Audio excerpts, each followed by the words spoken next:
Hello बच्चों, क्या हाल चाल। Very good morning to all of you guys. मैं हूं आपका अपना अरविंद सुथार। आ गया हूं आपके अपने पीडब्ल्यू प्लेटफॉर्म पर जेई अल्टीमेट 2022 क्रैश कोर्स के अंदर एक और धमाकेदार सेशन लेके।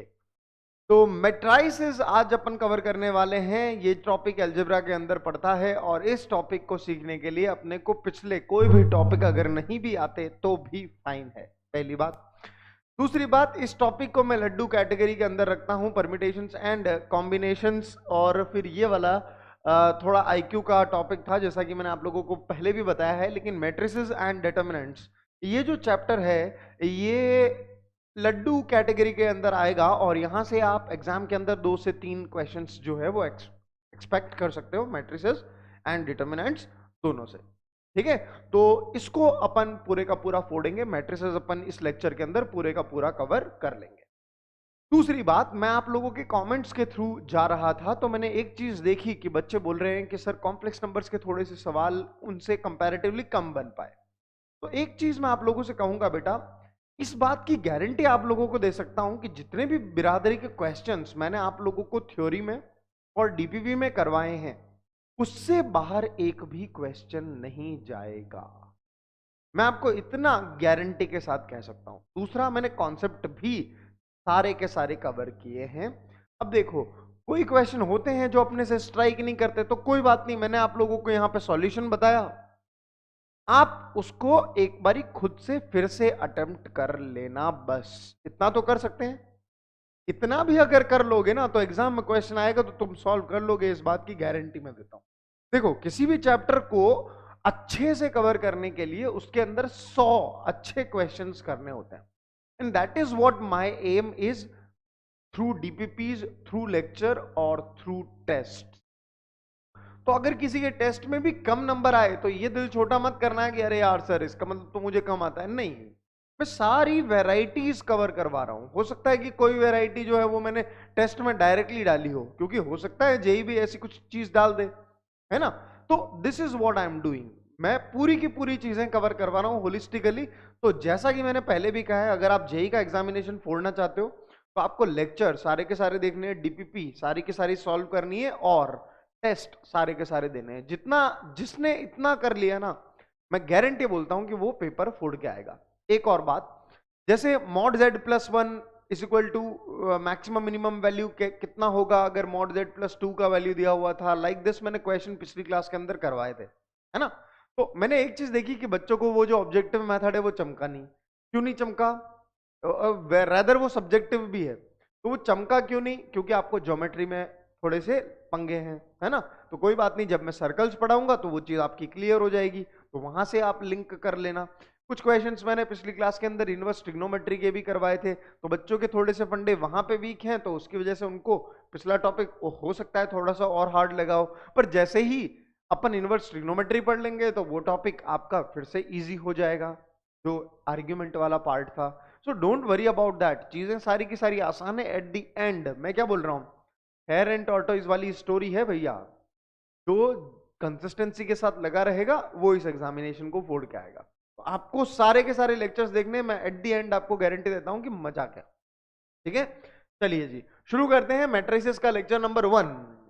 Here we go. देखो, मैट्रिसेस एक अरेंजमेंट होता है ऑफ वेरियस एलिमेंट्स या नंबर्स, वेयर एज डिटर्मिनेंट्स जो होता है उसकी एक पर्टिकुलर वैल्यू होती है। आपको कभी भी ये नहीं बोलेगा कि मैट्रिक्स की वैल्यू निकालो, क्योंकि उसकी वैल्यू होती नहीं है, वो अरेंजमेंट होता है सर्टेन एलिमेंट्स का। वेयर एज डिटर्मिनेंट की हो सकता है आपको बोले कि हाँ यार वैल्यू निकालो, ठीक है। अच्छा, डिटर्मिनेंट जो होती है वो 2 वर्टिकल बार्स के अंदर कुछ एलिमेंट्स करके लिखे होते हैं, जबकि अरेंजमेंट जो होती है उसको स्क्वायर ब्रैकेट्स जैसे ये डिनोट किए गए हैं और उसके अंदर कुछ एलिमेंट्स लिखे होते हैं, like shown in the slide, है ना। चलो, अब देखो, ये जो चीज है मैट्रिसेस एंड डिटर्मिनेंट्स अपन क्यों पढ़ते हैं। जैसे क्लास 10th के अंदर अपन ने पढ़ा होगा 2 इक्वेशंस 2 वेरिएबल्स, है ना। जैसे लीनियर इक्वेशन इन 2 वेरिएबल्स, उसको सॉल्व कैसे करते थे, सब्स्टिट्यूशन मेथड, एलिमिनेशन मेथड, जैसे 2x + y = 1 और 3x - 2y is equal to 9। इन दोनों इक्वेशन को सॉल्व कैसे करेंगे? या तो सब्सटीट्यूशन, x की वैल्यू निकालो या y की वैल्यू निकालो, एक इक्वेशन में सब्सटीट्यूट दूसरी इक्वेशन में सब्सटीट्यूट कर दो, या फिर एलिमिनेशन, और इस तरीके के मेथड्स अपन ने देखे थे।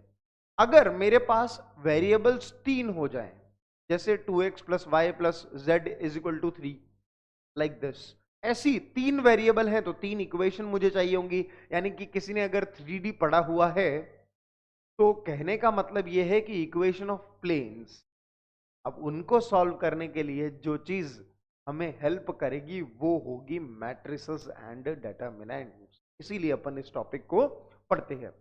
दूसरी बात, इस टॉपिक को पढ़ना इसीलिए भी जरूरी है क्योंकि जेई के सिलेबस के अंदर है, तो 2 से 3 सवाल आएंगे तो पढ़ना जरूरी है।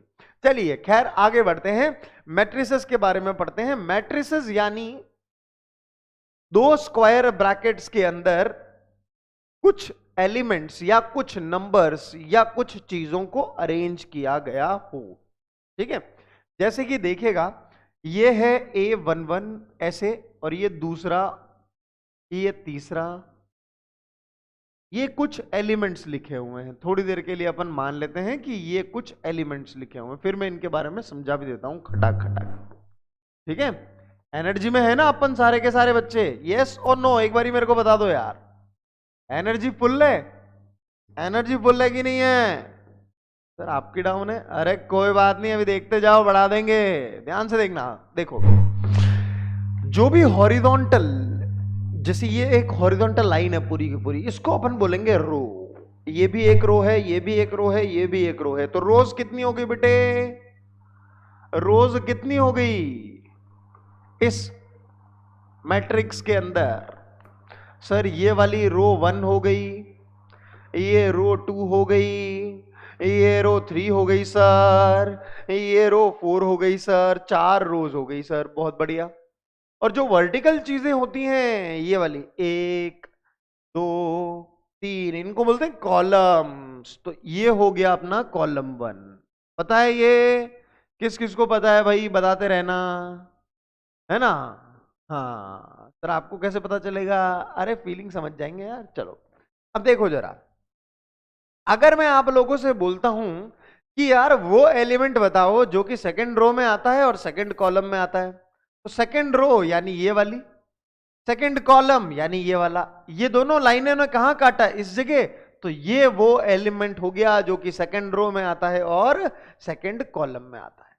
ठीक है जी एवरीबॉडी? यस।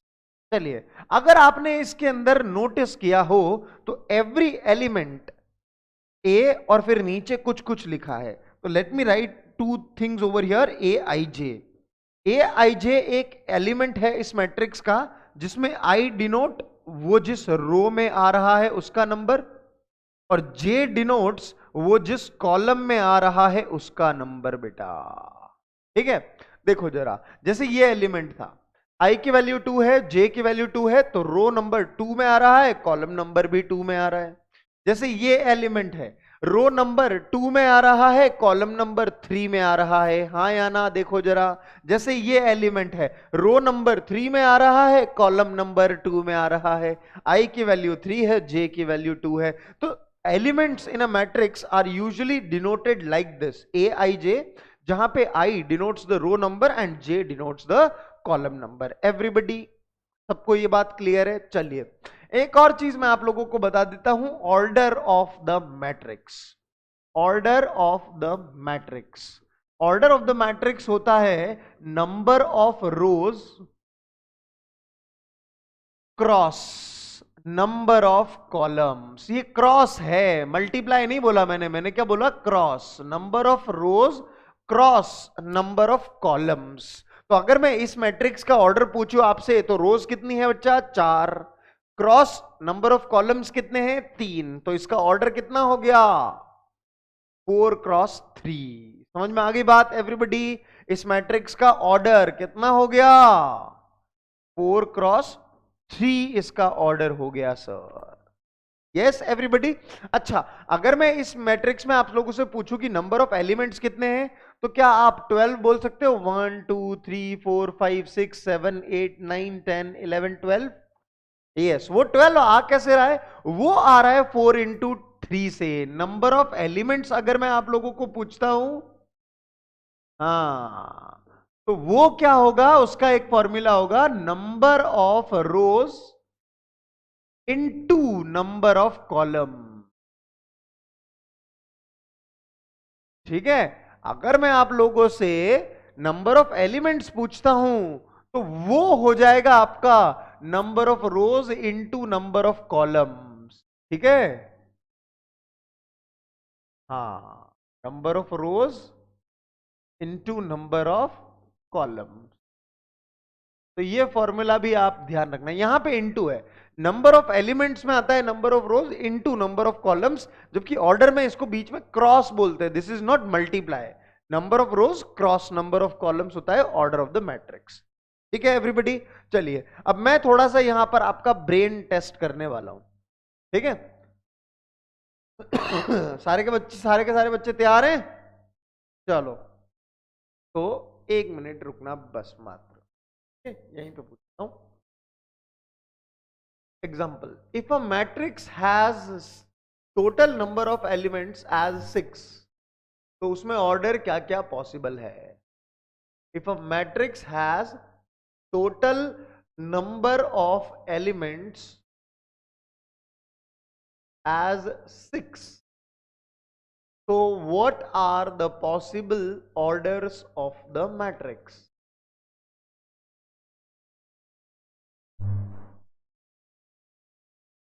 बताओ जरा मेरे को, कितने पॉसिबल हैं ये भी बता दो।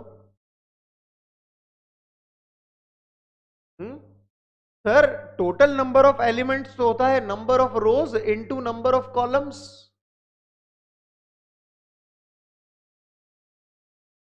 यस और no? Total number of elements क्या होता है? Number of rows into number of columns. अच्छा, नंबर ऑफ रोज ऐसे हो सकती है कि 1.5 नंबर ऑफ रो हो गई, 2.5 नंबर ऑफ कॉलम हो गए? नहीं हो सकती, राइट? तो अपने को ये तो पता है कि यार नंबर ऑफ रोज और number of columns will be some kind of a natural number. तो अपन ये देख लेते हैं यार किन किन चीजों का प्रोडक्ट जो है वो 6 बन जाता है, बस इतना सा देखने की जरूरत है, हाँ या ना? तो ऑर्डर्स पॉसिबल, ऑर्डर्स पॉसिबल क्या क्या हो सकते हैं देखना जरा। या तो नंबर ऑफ रोज 1 हो जाए, नंबर ऑफ कॉलम्स 6 हो जाए, नंबर ऑफ रोज 2 हो जाए, नंबर ऑफ कॉलम्स 3 हो जाए, नंबर ऑफ रोज 3 हो जाए, नंबर ऑफ कॉलम्स 2 हो जाए, या नंबर ऑफ रोज 6 हो जाए, नंबर ऑफ कॉलम्स 1 हो जाए। These are the total 4 orders possible if number of elements in a particular matrix are given to me as 6. Yes everybody, मेरे ख्याल से इसके अंदर आप लोगों को क्लैरिटी होगी। चलिए जी आगे बढ़ते हैं। Algebra of matrices. मैट्रिक्स क्या होती है अपन ने देख लिया, A I J is the element which is coming in the ith row and jth column. बोले तो अगर 8 2 3 के बारे में बात करूं तो वो एलिमेंट जो कि सेकेंड रो के अंदर और थर्ड कॉलम के अंदर आ रहा होगा उसे बोलेंगे, है ना? तो मेरे ख्याल से आप लोगों को इतनी चीज जो है वो अब तक जो है क्लियर हो चुकी है। आगे बढ़ते हैं। ये 4 चीजें, 2 मैट्रिसेस कब इक्वल होंगी, एडिशन कैसे करेंगे, सब्ट्रैक्शन कैसे करेंगे, मल्टीप्लिकेशन किसी कांस्टेंट का किसी मैट्रिक्स में कैसे करेंगे, और मल्टीप्लिकेशन ऑफ 2 मैट्रिसेस कैसे करेंगे, उसके बारे में पढ़ने चलते हैं। देखना जरा, 2 matrices are said to be equal. 2 matrices को आप इक्वल बोलोगे कब कब? पहला, देयर ऑर्डर्स आर इक्वल, और दूसरा, कॉरेस्पॉन्डिंग एलिमेंट्स आर इक्वल। जैसे कि देखिएगा, मान लीजिए कि मैंने आप लोगों को ये एक मैट्रिक्स दी है 2x2 ऑर्डर की, 2 रोज हैं, पहली दूसरी, 2 कॉलम से पहला दूसरा, राइट है? चलिए, और एक मैट्रिक्स मैंने आप लोगों को इस तरीके से दे दी, इसमें number of rose 1 2, number of columns 1 2 3, ठीक है? तो 2x3 इसका ऑर्डर है। क्या ये दोनों की दोनों मैट्रिसेस कभी भी इक्वल हो सकती है क्या? नहीं। क्यों? Because order is not same.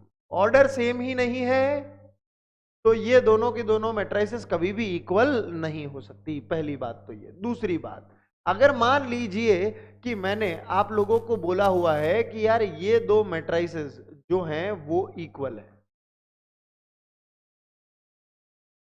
आप लोग मुझे x की वैल्यू बताइए कि ये दोनों की दोनों मैट्रिसेस इक्वल हो। तो पहले तो आप लोगों ने ये देखा, ठीक है, ये गिवन है आप लोगों को, गिवन।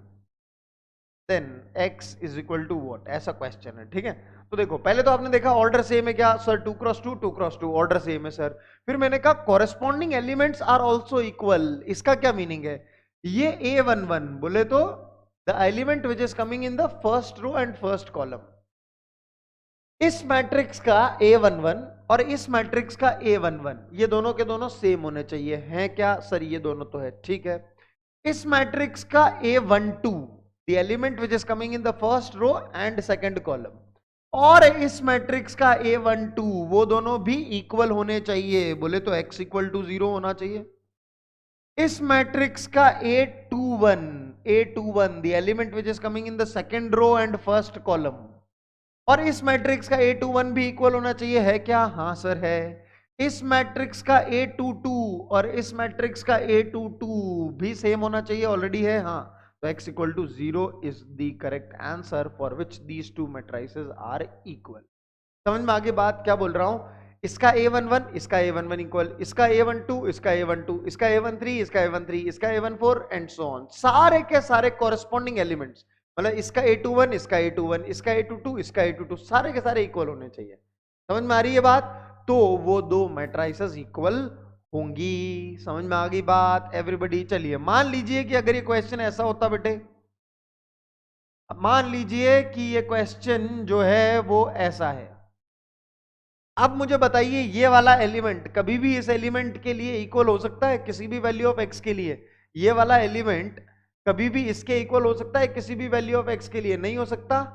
तो यहां पर x की कोई भी वैल्यू ऐसी नहीं मिलती कि ये दोनों की दोनों मैट्रिसेस इक्वल हो जाती। तो अगर क्वेश्चन ऐसा होता तो नो सॉल्यूशन होता है आंसर। समझ में आ गई बात एवरीबॉडी, बिकॉज कॉरेस्पॉन्डिंग एलिमेंट सारे के सारे इक्वल होने चाहिए, इसका A11 इसका A11 इक्वल, इसका A12 इसका A12 इक्वल, इसका A21 इसका A21 equal and so on. समझ में आ गई बात एवरीबॉडी। तो ये इक्वालिटी का के लिए इंपॉर्टेंट चीजें थी। आगे बढ़ते हैं, दो मैट्रिक्स को कब ऐड कर सकते हैं, पहली बात तो उनके ऑर्डर से सेम हो। तो बोला जाए तो यार इन दो मैट्रिसेस को मैं ऐड कर सकता हूं क्या, इन दो मैट्रिसेस को ऐड कर सकता हूं क्या, कैन नॉट ऐड। क्यों ऐड नहीं कर सकते, because orders are not equal. हाँ जी सही बात है। आगे बढ़ते हैं, पहली बात हो गई है। दूसरी बात, एडिशन ऑफ द मैट्रिसेस कितना आसान चीज है, देखना जरा कितनी आसान चीज है, खुद देखना यार जरा, ठीक है, कितनी आसान चीज है। बहुत सारे बच्चों को तो ऑलरेडी आती भी होगी यार। मान लो कि एक मैट्रिक्स ऐसी दी हुई है और दूसरी मैट्रिक्स ऐसी दी हुई है, क्या दोनों का ऑर्डर सेम है, हाँ सर दोनों का ऑर्डर सेम है। देखो जरा सेकंड में, यस 2x3 ठीक है। अब इनको ऐड कैसे करते हैं देखना जरा, कॉरेस्पॉन्डिंग टर्म में बस कॉरेस्पॉन्डिंग टर्म ऐड कर दो, इसमें ये वाला टर्म ऐड कर दो 1 + 4, इस वाले में ये वाला टर्म ऐड कर दो 0 + 1, इस वाले में ये वाला टर्म ऐड कर दो। कितना आसान है यार, खुद देखते जाओ, खुद देखते जाओ। इस वाले में ये वाला टर्म ऐड कर दो, कॉरेस्पॉन्डिंग टर्म्स ऐड करने, इस वाले में ये वाला ऐड कर दो और इस वाले में ये वाला ऐड कर दो, दैट्स इट। ये जो मैट्रिक्स बनी आपकी, this is how we do the addition of the two matrices. समझ में आ गई बात। A11 में A11 ऐड किया, A12 में A12, A21 में A21, A22 में A22, A13 में A13 एंड सो ऑन, सारे एलिमेंट्स में ऐसे ही ऐड करना है। This is how we do addition of a matrix, basically element wise corresponding elements को ऐड कर देते हैं। समझ में आ गई बात एवरीबॉडी। चलो सब्ट्रैक्शन भी देख लेते हैं। अगर मान लीजिए यहीं पे आप लोगों से बोलता कि यार दिस मैट्रिक्स जो कि 2x3 ऑर्डर की है माइनस, और ये 4 1 5 6 1 9 जो भी 2x3 ऑर्डर की है, सब्ट्रैक्शन करिए। कुछ नहीं करना था, दिस माइनस दिस, यानी ये वाला एलिमेंट माइनस ये वाला एलिमेंट, इतना सिंपल। ये वाला एलिमेंट माइनस ये वाला एलिमेंट 0 - 1, ये वाला एलिमेंट माइनस ये वाला एलिमेंट, ये वाला एलिमेंट माइनस ये वाला एलिमेंट, ये वाला एलिमेंट माइनस ये वाला एलिमेंट, ये वाला एलिमेंट माइनस ये वाला एलिमेंट, ये वाला एलिमेंट माइनस ये वाला एलिमेंट, दैट्स इट। इसी को सिंप्लीफाई कर लो, आपकी मैट्रिक्स आ गई बेटा जी। कितनी आ गई, -3 -1, -6, -4, 0 और -7। ये इसका आंसर हो गया यार। देख रहे हो कितना इजी है बेटा, कितना इजी है, खुद देख लो यार कितना इजी। और ये पिछले वाले का आंसर है इसका, तो 5 1 ऐड ही करना है और कुछ नहीं करना है। 8 2 और 11। यस एवरीबडी देख लो जरा, किसी को कोई कंफ्यूजन किसी प्रकार का? मुझे नहीं लगता है कि इसके अंदर होना चाहिए। समेशन और सब्ट्रैक्शन दोनों की दोनों चीजें आप लोगों को अब बड़े आराम से क्लियर हो जानी चाहिए। तो this matrix plus this matrix is equal to that matrix. मैंने कहा यार मैंने मैट्रिक्स को ऐड करना आता है, मैट्रिक्स को ऐड कर देते हैं, कॉरेस्पॉन्डिंग एलिमेंट्स को ऐड करेंगे। ये वाला इसके साथ ऐड होगा तो x square plus x plus 0 आ गया। ये वाला इसके साथ ऐड होगा तो x प्लस -1 आ जाएगा।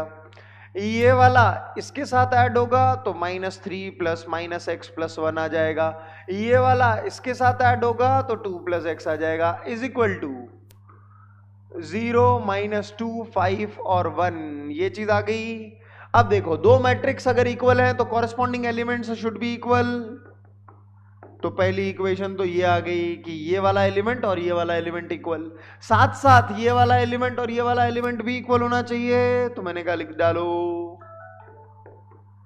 ये वाला एलिमेंट और ये वाला एलिमेंट भी इक्वल होना चाहिए। मैंने कहा लिख डालो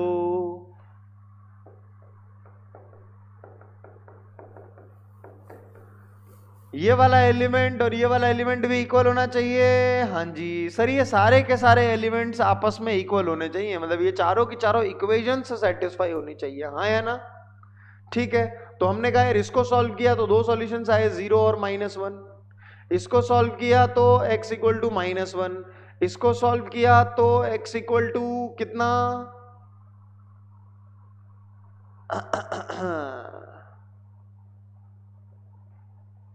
कितना आया भैया? -3 नहीं है, ये 3 है। ठीक है, ये -3 नहीं है, ये 3 है, गलती से लिख दिया। ठीक है, चलो इसको सॉल्व किया तो कितना आया? -1। और इसको सॉल्व किया तो बेटा कितना आया? -1। अच्छा, ये चारों की चारों इक्वेशन किस वैल्यू ऑफ x के लिए सेटिस्फाई हो रही है? चारों की चारों equation x is equal to -1 is the only value for which all the 4 equations are getting satisfied.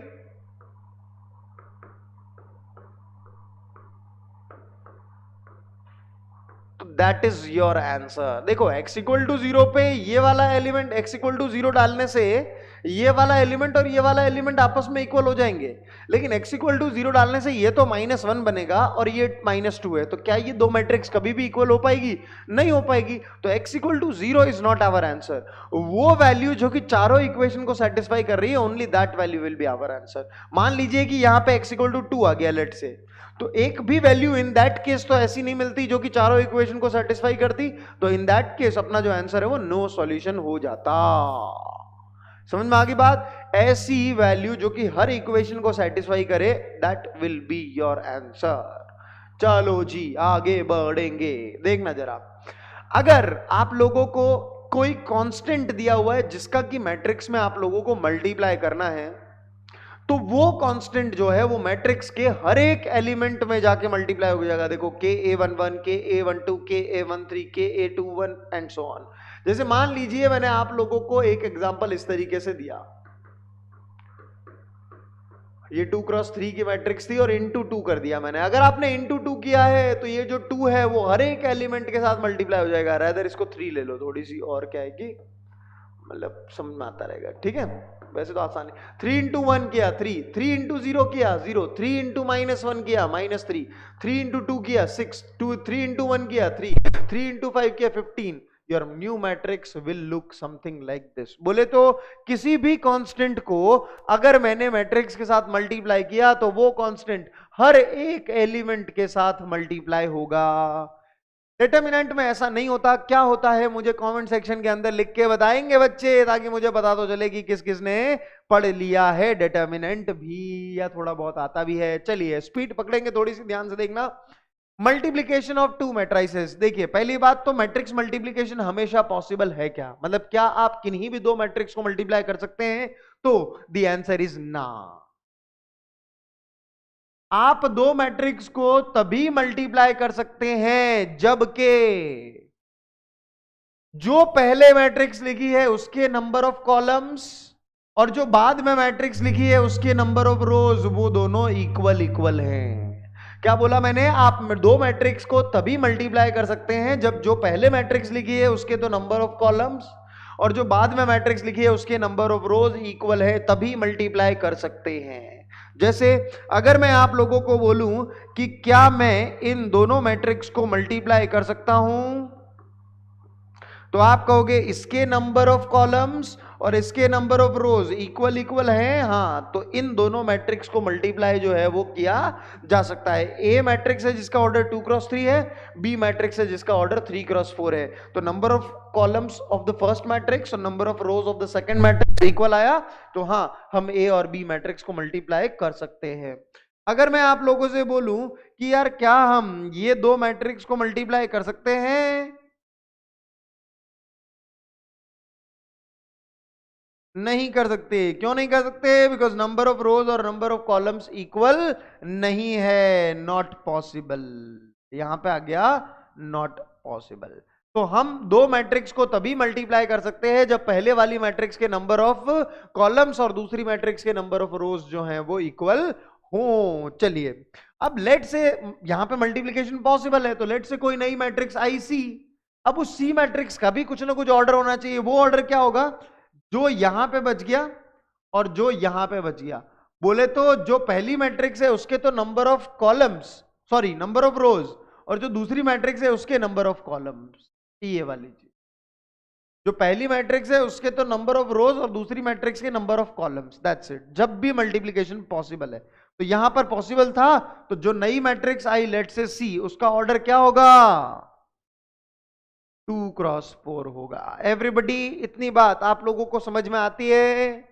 Yes. तो पहली बात तो मैट्रिक्स मल्टीप्लिकेशन हमेशा पॉसिबल नहीं है। कब पॉसिबल है? जब पहली मैट्रिक्स के नंबर ऑफ कॉलम्स और दूसरी मैट्रिक्स के नंबर ऑफ रोज इक्वल हो। दूसरी बात, जब भी मैट्रिक्स मल्टीप्लिकेशन पॉसिबल है तो नई मैट्रिक्स आने वाली का ऑर्डर क्या होगा? पहली मैट्रिक्स के नंबर ऑफ रोज क्रॉस दूसरी मैट्रिक्स के नंबर ऑफ कॉलम्स। समझ में आ गई बात? चलिए, अब देखते हैं कि यार दो मैट्रिक्स को आपस में मल्टीप्लाई कैसे किया जाता है। देखिए, मैट्रिक्स मल्टीप्लिकेशन होता है क्या? Row by column. क्या होता है? Row by column. Row by column बोलने का क्या मतलब है? पहली मैट्रिक्स में हम चलेंगे रो वाइज और दूसरी मैट्रिक्स में हम चलेंगे कॉलम वाइज। अब देखो, रो होती है हॉरिजॉन्टल, कॉलम होता है वर्टिकल। सही बात है। रो बाय कॉलम मल्टीप्लिकेशन करेंगे। क्या मतलब? पहली मैट्रिक्स में रो वाइज, दूसरी मैट्रिक्स में कॉलम वाइज। एक तो ये। दूसरा, रो में अपन चलते हैं लेफ्ट टू राइट। रो में अपन चलते हैं क्या? Left to right. लेफ्ट से राइट चलते हैं अपन रो में। और कॉलम में अपन चलते हैं टॉप टू बॉटम। क्या बोलना चाह रहा हूं मैं, बताऊंगा अभी। रो में चलते हैं लेफ्ट टू राइट और कॉलम में चलते हैं टॉप टू बॉटम। क्या बोला मैंने? रो में चलते हैं लेफ्ट टू राइट और कॉलम में चलते हैं टॉप टू बॉटम। ध्यान से देखना जरा। जैसे मान लीजिए मैंने रो 1 उठाई, ये उठाई, इसमें मैं कैसे चलूंगा? पहले 1 के पास जाऊंगा, फिर 2 के पास जाऊंगा, फिर 3 के पास जाऊंगा। और लेट से मैंने कॉलम नंबर 1 उठाया, तो इसमें मुझे टॉप टू बॉटम चलना है, तो पहले मैं इसके पास जाऊंगा, फिर इसके पास जाऊंगा, फिर इसके पास जाऊंगा। ठीक है? चलना कैसे, समझ गए? देखो, अब देखो, कलर कोडिंग से समझो। इसको इसके साथ मल्टीप्लाई किया, मतलब लेफ्ट वाले को टॉप वाले से मल्टीप्लाई किया। फिर इधर आए तो इधर नीचे जाएंगे, क्योंकि इधर चलते हैं लेफ्ट टू राइट, इधर चलते हैं टॉप टू बॉटम। तो इसको इसके साथ मल्टीप्लाई किया, फिर इसको इसके साथ मल्टीप्लाई किया। समझ में आ रही है बात? देखो जरा, लेफ्ट मोस्ट पॉइंट पे खड़े, टॉप मोस्ट पॉइंट पे खड़े, दोनों को मल्टीप्लाई किया।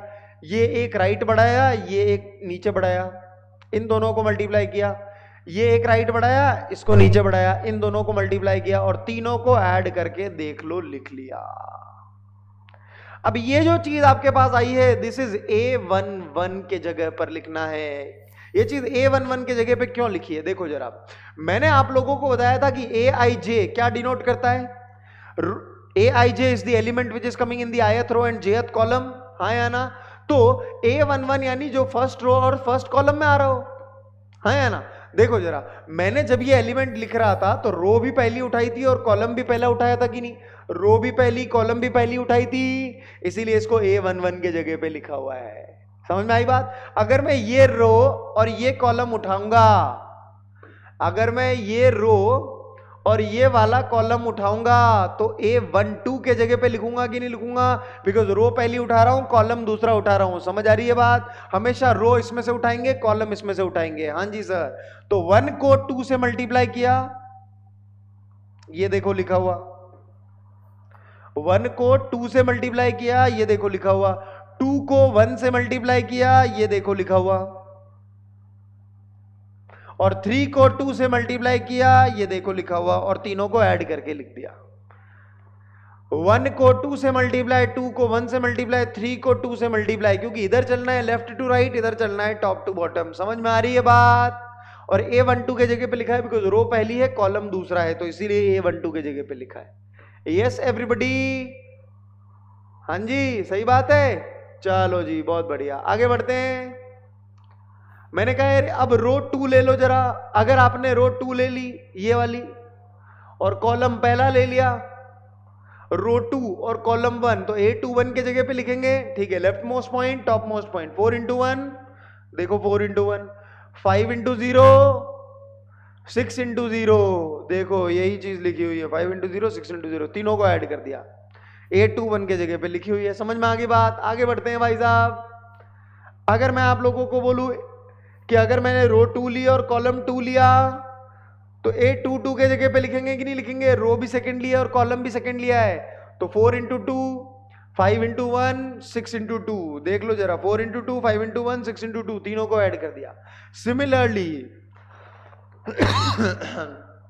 तीसरी रो पहला कॉलम, 0 इंटू 1, 1 इंटू 0, 0 इंटू 0, तीनों को ऐड करके लिखा हुआ है।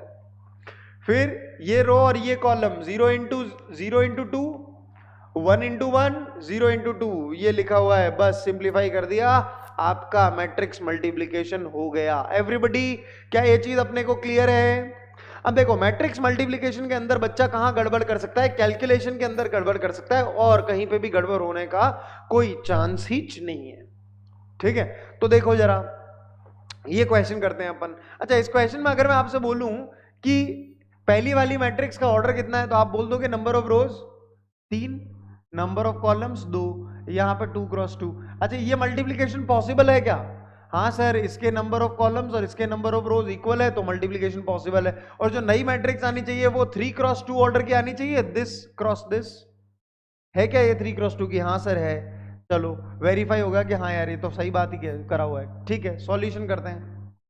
दो मैट्रिक्स को मल्टीप्लाई किया तो वो ऐसी मैट्रिक्स बन रही है। क्वेश्चन बोल रहा है एक्स और वाई निकालो। अब दो मैट्रिक्स को मल्टीप्लाई किया है, करवाना है तो करवाते हैं। दो मैट्रिक्स को मल्टीप्लाई, देख लेते हैं क्या आता है। देख लेते हैं क्या आता है मल्टीप्लाई करने पर। मल्टीप्लाई कर सकते हो?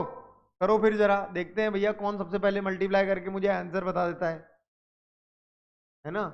अरे सर कैसे बताओगे, तो रिकॉर्डिंग वीडियो है, बता दूंगा मैं, है ना? हाँ, तुम्हारे लिए तो एटलीस्ट चैलेंज आएगा ना, वो जरूरी है। तो एक्सेप्ट करना और आगे बढ़ना वो ज्यादा जरूरी है। तो रो 1 उठाई तो पहला कॉलम उठाया, ऐसा करते हैं। रो 1 पहला कॉलम, तो 3 into y minus 2 into x, और दोनों को ऐड कर दिया। A11 की जगह लिखेंगे बिकॉज रो भी पहली उठाई है, कॉलम भी पहला उठाया। रो पहली उठाते कॉलम दूसरा उठाते, तो A12 की जगह पे लिखेंगे, ये भी आ जाएगा ऐसा। रो 2 उठाते, कॉलम पहला उठाते, रो 2 उठाते, कॉलम पहला उठाते, क्या आएगा? रो 2 उठाया, कॉलम पहला, रो 2 कॉलम पहला, 3 इंटू वाई, 0 इंटू एक्स, बोले तो 3 वाई। रो 2 कॉलम 2, तो 3 into y. Row 3 column 3, 2 y plus 4 x. Sorry, row 3 column 1, row 3 column 1, row 3 column 1, row 3 column 1, this into this. अच्छा, अब ये दो मैट्राइसेस इक्वल हैं। अगर दो मैट्राइसेस इक्वल हैं तो कॉरेस्पॉन्डिंग टर्म्स इक्वल होने चाहिए कि नहीं?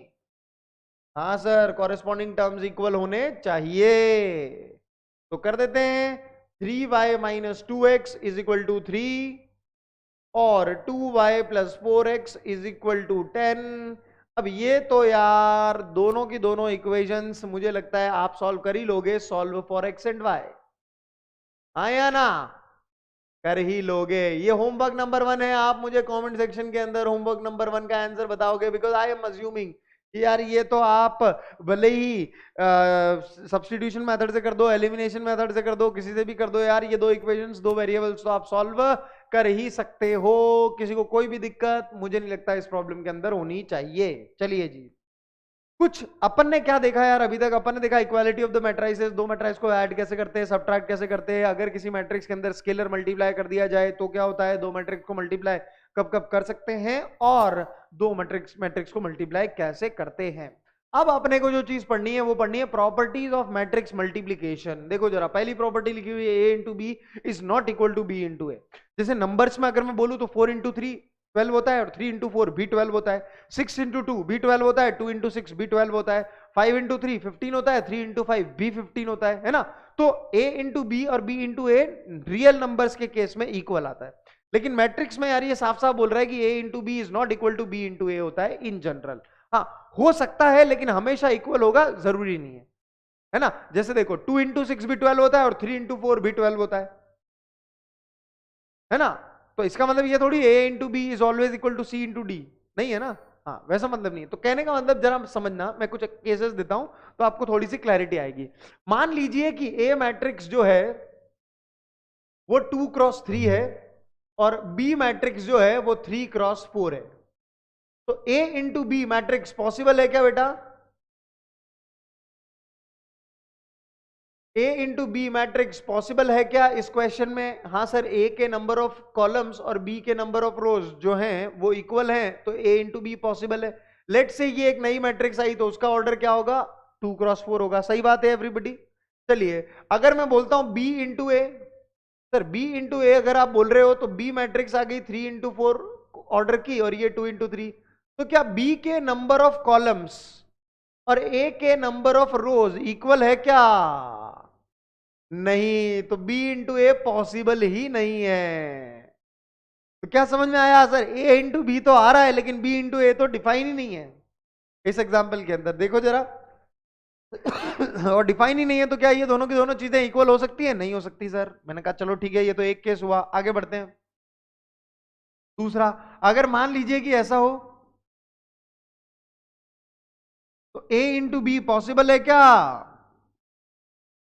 देखो जरा, ए इंटू बी मैट्रिक्स पॉसिबल है क्या? सर नंबर ऑफ कॉलम्स और नंबर ऑफ रोज इक्वल है। हाँ सर बिल्कुल पॉसिबल है, 3 क्रॉस 3 की मैट्रिक्स आएगी। मैंने कहा चलो बहुत बढ़िया। और अगर मैं बोलूं B cross A, B cross A, B मतलब B into A matrix possible है क्या?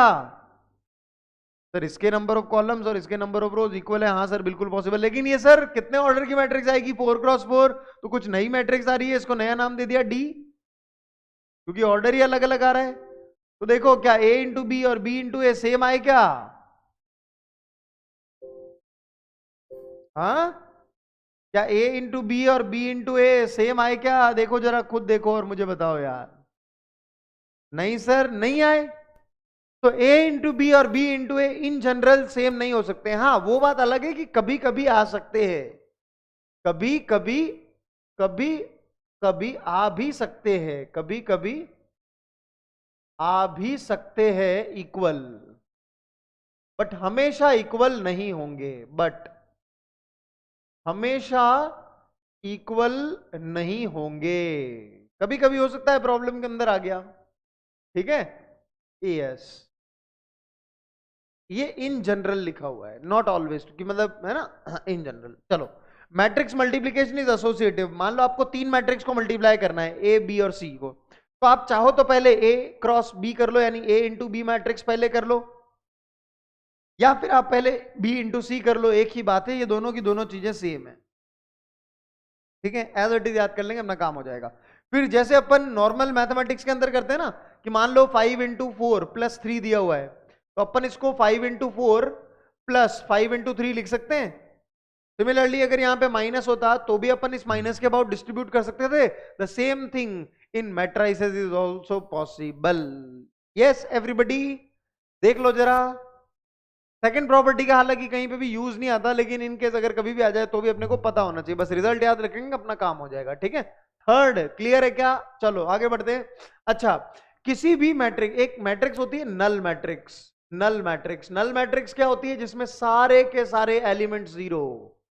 All elements are zero, all elements are, all elements are, all elements are zero.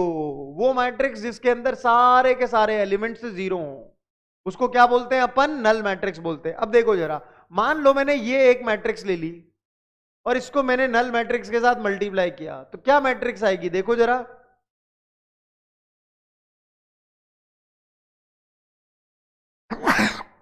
Sorry, क्या मैट्रिक्स आई? नल मैट्रिक्स आई कि नहीं आई? अगेन देखो जरा, ऐसी matrix आई। तो बोलने का क्या मतलब है, अगर आपने किसी भी मैट्रिक्स को नल मैट्रिक्स के साथ मल्टीप्लाई किया तो नल मैट्रिक्स आएगी।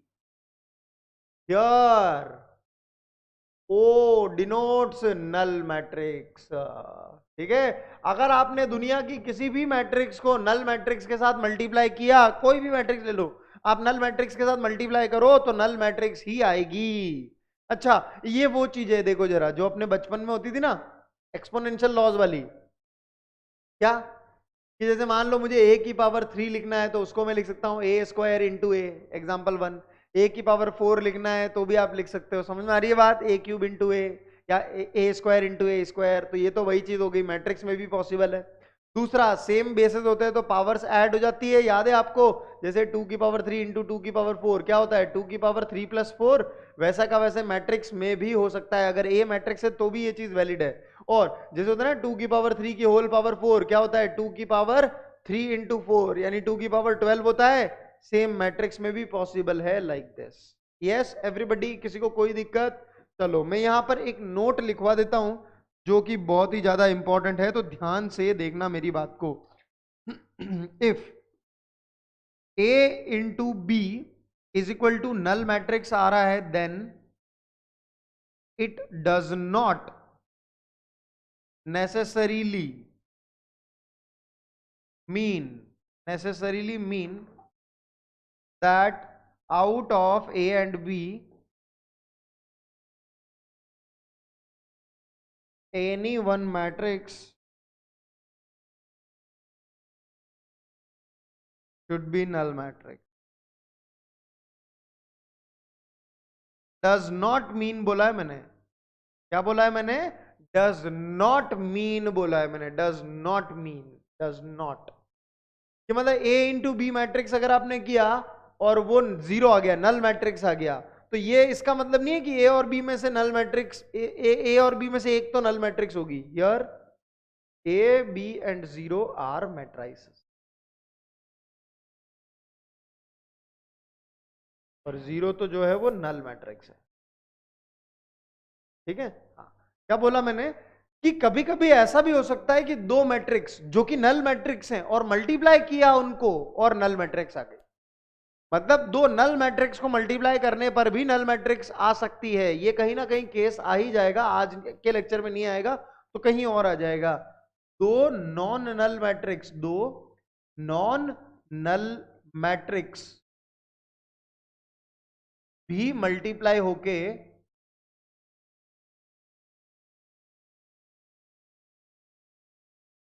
नल मैट्रिक्स बना सकती हैं, नल मैट्रिक्स बना सकती है, बना सकती।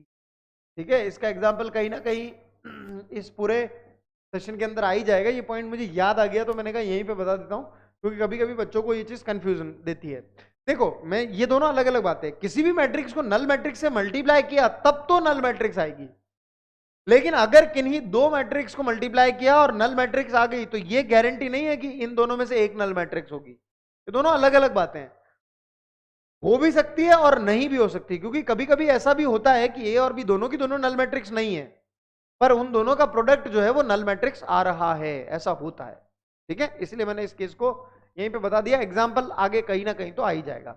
चलिए टाइप्स ऑफ मैट्रिसेस के बारे में देख लेते हैं। वो मैट्रिक्स जिसमें केवल एक रो हो उसे रो मैट्रिक्स बोलते हैं। देखो नाम क्या है, रो मैट्रिक्स, तो रो को इतनी इंपॉर्टेंस दी गई है, रो को इंपॉर्टेंस दी गई है बोले तो क्या?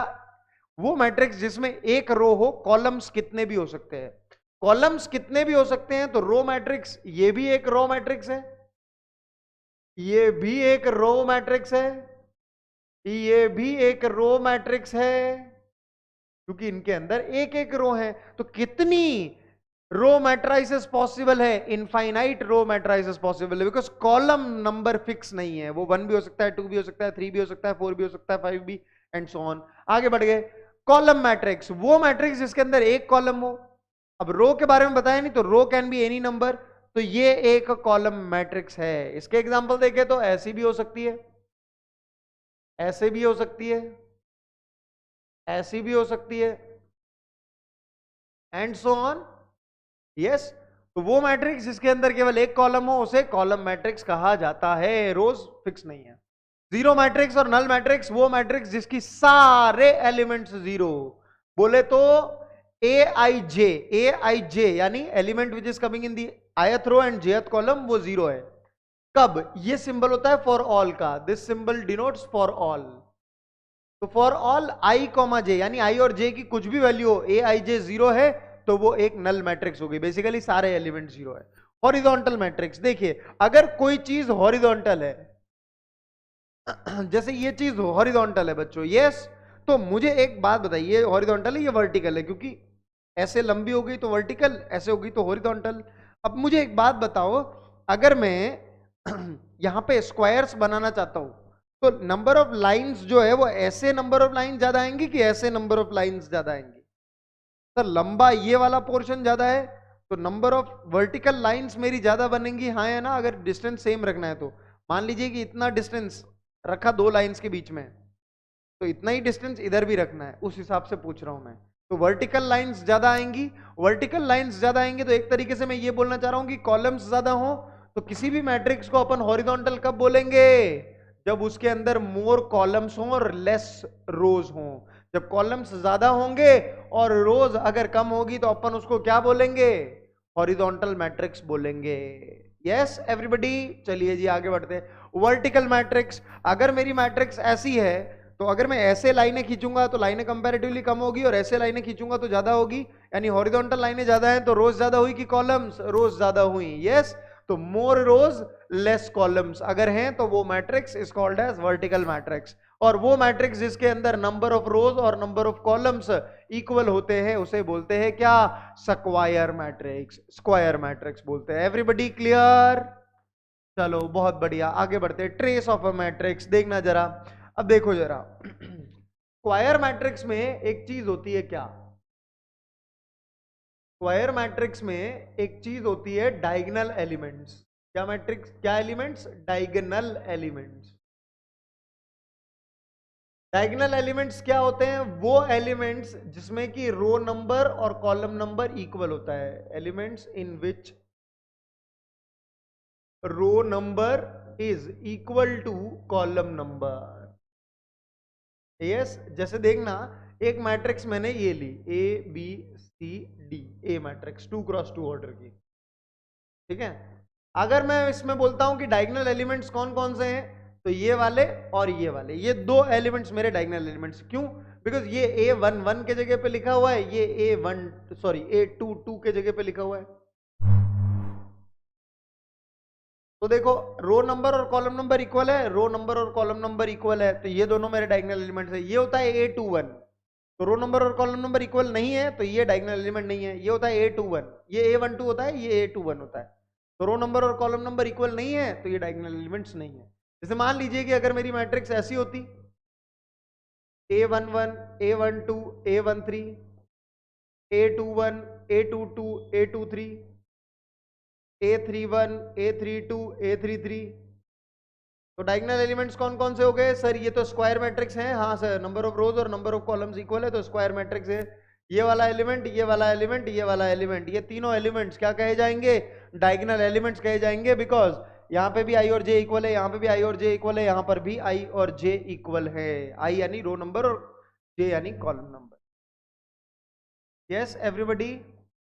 यस। अब एक नया टर्म आता है क्या? ट्रेस। ट्रेस क्या होता है ट्रेस? जैसे अगर मैं बोलूं ट्रेस ऑफ ए निकालो, तो ट्रेस ऑफ ए यानी उस ए मैट्रिक्स के डायगोनल एलिमेंट्स का सम। तो दो डायगोनल एलिमेंट थे ए और डी, दोनों का sum, A plus D is the trace of A. कितना आसान है देखो। ट्रेस ऑफ बी पूछो तो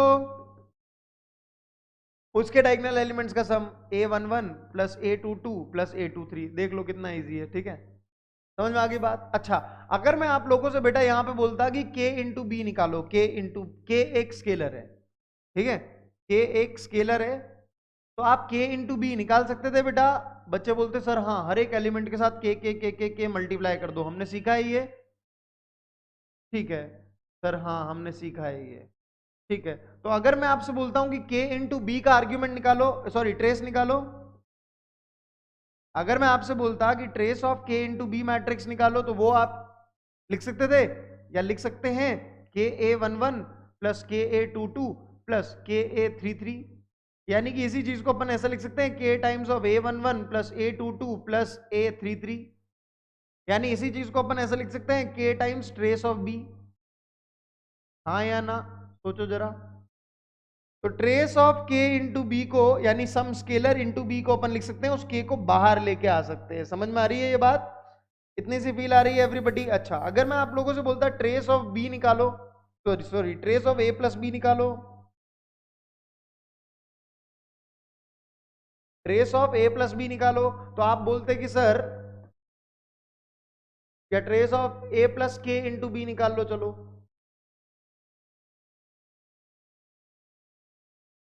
trace of A plus K into B निकालना जरा। आप बोलते सर इस मैट्रिक्स को, अच्छा ऐड तो कर ही नहीं पाएंगे, ठीक है ठीक है ठीक है, ऐड कर ही नहीं पाएंगे। चलो तो फिर मैं एक एग्जांपल कहीं और करवा देता हूं, है ना। चलो मैं एक एग्जांपल और करवा देता हूं, तो इसका मतलब मैं एक स्लाइड और ऐड कर देता हूं। यस बेटा, है ना। तो ट्रेस में मैं एक चीज और बता देता हूं, देखना जरा ध्यान से। मान लो कि ए मैट्रिक्स सी मैट्रिक्स ले लेते हैं, क्योंकि ए और बी तो अपन ने पिछले एग्जांपल में ली है। तो सी मैट्रिक्स मान लो कि ऐसी दी हुई है, A B C D E F G H I, ठीक है। और अपने को डी मैट्रिक्स ऐसी दी हुई है, 1 2 3 4 1 5 6 1 7 ऐसी दी हुई है। और ये भी 3x3 की मैट्रिक्स है, ये भी 3x3 की मैट्रिक्स है।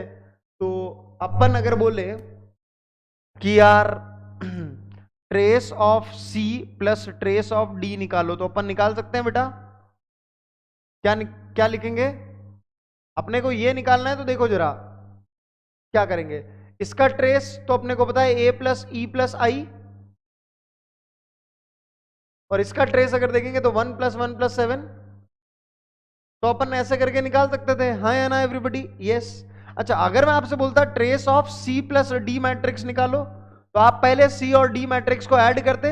अच्छा, सी और डी मैट्रिक्स को ऐड करते तो कितना आता देखना जरा। a + 1 b + 2 c + 3 d + 4 e + 1 और f + 5 और g + 6 h + 1 और i + 7, ऐसी मैट्रिक्स आती है एवरीबडी? यस। और इसका अगर मुझे ट्रेस लिखना होता तो वो ऐसा आ जाता। हाँ या ना? अच्छा, क्या ये वाला ट्रेस और ये वाला ट्रेस दोनों सेम आए क्या? Yes exactly. यानी कहने का क्या मतलब है कि इस प्लस के अबाउट आप ट्रेस को स्प्लिट कर सकते थे। Basically trace of C plus trace of D भी लिख सकते थे आप। देखो जरा, ये दोनों की दोनों चीजें इक्वल आ रही है, और कॉमन सेंस अगर आप लगाओगे तो आपको समझ में आ रहा होगा कि trace of C plus D अगर लिखा हुआ है तो आप trace of C plus trace of D भी लिख सकते हो। एक तो ये बात, और पिछले पेज पे हमने देखी थी क्या, कि अगर ट्रेस ऑफ के इंटू बी मैट्रिक्स या ट्रेस ऑफ के इंटू एनी मैट्रिक्स लिखना है, तो आप उस के को बाहर ला सकते हो times trace of that particular matrix B. समझ आ रही बात? तो ये दो चीजें बहुत इंपॉर्टेंट है, देखना हमको प्रॉब्लम सॉल्व करनी है। ये रही आपके पास एक प्रॉब्लम, हियर वी गो। इस क्वेश्चन को सॉल्व करने के लिए आपको दो अप्रोचेस बताऊंगा।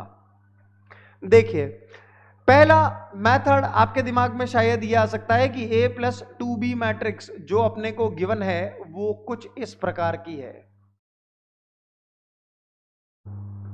यस, और दूसरी मैट्रिक्स कुछ इस प्रकार की है। आपको trace a minus trace b निकालना है। तो अगर आप इन दोनों की मदद से किसी तरीके से a और b पता कर लो बच्चों, इन दो इक्वेशंस की मदद से किसी तरह a और b पता कर लो, तो फिर आप ट्रेस तो निकाल ही दोगे। अब आपने सोचा कि यार a और b पता कैसे करूं, तो आपके दिमाग में आया कि यार सेकंड इक्वेशन को 2 से अगर मल्टीप्लाई कर दूं तो ये आ जाएगा दिस, और 2 से मल्टीप्लाई किया है तो राइट हैंड साइड में भी 2 से मल्टीप्लाई करेंगे। यस, तो ये आपका कुछ ऐसा आ गया। अच्छा, अब इसको और इसको अगर आप ऐड करोगे तो बी बी एलिमिनेट हो जाएगा, ए की वैल्यू आ जाएगी, देखो जरा। और अगर ए मैट्रिक्स की वैल्यू आ गई तो फिर पुट करके आप बी मैट्रिक्स की भी वैल्यू निकाल लोगे। ए मैट्रिक्स और बी मैट्रिक्स की वैल्यूज आ गई आपके पास, तो ट्रेस तो लिख ही दोगे, आपका क्वेश्चन सॉल्व हो जाएगा। यस और no everybody, is this approach clear to all of you guys? लेकिन यार ये मेथड लंबा जाएगा, इजंट इट? आगे आई एम अज्यूमिंग कि आप लोग सॉल्व कर लोगे। मेथड 2, ये अप्रोच आप लोगों को लग ही रहा होगा कि यार पहले ए निकालोगे फिर बी निकालोगे, और उसमें भी इतनी कैलकुलेशन है कि आपकी हालत खराब होने के पूरे पूरे चांसेस हैं। तो मैं आपसे एक काम कहता हूं कि इसका ट्रेस लिखना जरा, क्या आ रहा है? Trace of A plus 2b, कितना आ रहा है वो? 1 प्लस -3 प्लस 1, ऐसा आ रहा है। अच्छा, इस चीज को अपन ने देखा कि trace of A plus trace of 2 into B भी लिख सकते हैं, बेसिकली प्लस के अबाउट स्प्लिट कर सकते हैं, हाँ या ना? सी प्लस डी वाले एग्जाम्पल में क्या समझे थे कि trace of C plus D निकालना है तो इसके अबाउट स्प्लिट कर दो, बेसिकली यही देखा ना। Trace of C plus D is equal to trace of C plus trace of D, यही तो देखा था। और अगर यहाँ पे माइनस भी होता तो भी स्प्लिट कर सकते थे, तो प्लस और माइनस के अबाउट ट्रेस को स्प्लिट कर सकते हैं, ठीक है? यस। अच्छा, मैंने ट्रेस बताया था ना क्या होता है? हाँ, trace is sum of diagonal elements, ठीक है? हाँ, बता दिया था, ठीक है। तो ये आ रहा है -1, हाँ जी। चलो, तो इसी चीज को अपन लिख सकते हैं trace of A plus 2 times of trace of B. K into B का जो ट्रेस होता है वो के टाइम्स ट्रेस ऑफ बी होता है, हम लोगों ने सीखा ही था। हाँ, इसको बोल दो इक्वेशन नंबर 1, ठीक है? इससे लिखते हैं trace of 2a minus B, कितना है? 2 प्लस -1 प्लस 2, ठीक है? इसी चीज को माइनस के अबाउट स्प्लिट करके अपन ऐसा लिख सकते हैं, कितना आ गया ये? ठीक है, इस 2 को अपन बाहर ले आए तो 2 times of trace of A minus trace of B is equal to 3, हाँ या ना? अब 1 और 2 को सॉल्व करके क्या हम ट्रेस ए और ट्रेस बी नहीं निकाल सकते? देखो जरा, solve 1 and 2 to get trace of A एक वेरिएबल है और ट्रेस ऑफ बी दूसरा वेरिएबल है, तो 2 इक्वेशन है, 2 वेरिएबल्स हैं और वो भी लीनियर है। सब्स्टिट्यूशन कर दो, एलिमिनेशन कुछ भी कर दो। पहली इक्वेशन को अगर आपने 2 से मल्टीप्लाई कर दिया और दोनों को सब्ट्रैक्ट कर दिया तो काम बन जाएगा, ट्रेस ए और ट्रेस ए उड़ जाएगा, हाँ या ना? तो ट्रेस बी की वैल्यू आ जाएगी, ट्रेस बी की आ गई तो ट्रेस ए की वैल्यू किसी भी इक्वेशन में डाल के निकाल लोगे। आपको क्वेश्चन बोल रहा है ट्रेस ए माइनस ट्रेस बी निकालो, तो ये वाला मेथड आपको अच्छा लगा कि ये वाला मेथड अच्छा लगा? आप मुझे बताइएगा कमेंट सेक्शन के अंदर, क्या दोनों से ही आपने फाइनल आंसर निकाला क्या? ये भी मुझे बताइएगा। तो ये रहा आप लोगों का आज का होमवर्क नंबर 2। मेरे ख्याल से इसके अंदर आप लोगों को क्लैरिटी होगी। चलिए आगे बढ़ते हैं, here we go. Triangular matrix, देखिए स्क्वायर मैट्रिक्स का टाइप है। पहली बात तो ट्रायंगुलर मैट्रिक्स किस मैट्रिक्स का टाइप है? स्क्वायर मैट्रिक्स का। स्क्वायर मैट्रिक्स बोले तो रो नंबर्स और column numbers equal, total number of rows और टोटल नंबर ऑफ कॉलम्स जिस मैट्रिक्स के अंदर इक्वल है उसे ही बोलते हैं स्क्वायर मैट्रिक्स, ठीक है? अपर ट्रायंगुलर मैट्रिक्स वो होती है जिसमें कि डायगोनल एलिमेंट के नीचे वाले सारे के सारे टर्म्स 0 होते हैं। डायगोनल एलिमेंट्स के नीचे वाले सारे के सारे टर्म्स 0 होते हैं। क्या बोला? डायगोनल एलिमेंट के नीचे वाले सारे के सारे एलिमेंट्स 0 होते हैं। एक और मैट्रिक्स होती है lower triangular matrix. Diagonal element के ऊपर वाले सारे के सारे एलिमेंट्स 0 होते हैं। डायगोनल एलिमेंट्स के ऊपर वाले सारे के सारे एलिमेंट्स 0 होते हैं। डायगोनल एलिमेंट्स क्या? जिसमें row number column number equal. समझ में आ रही है बात? ठीक है, इतनी ठीक है बात। आगे बढ़ते हैं, इधर थोड़ा सा एक्सप्लेनेशन देखते हैं। देखना जरा, डायगोनल एलिमेंट्स के लिए मैंने क्या देखा कि रो नंबर और कॉलम नंबर क्या होगा? रो नंबर और कॉलम नंबर इक्वल होता है। बोले तो आई और जे इक्वल होता है, हाँ या ना? डायगोनल एलिमेंट्स के लिए आई और जे इक्वल होता है। अच्छा, जरा अब एक मैट्रिक्स ये वाली थोड़ी सी, इससे थोड़ा सा अपन लिंक कर पाएंगे।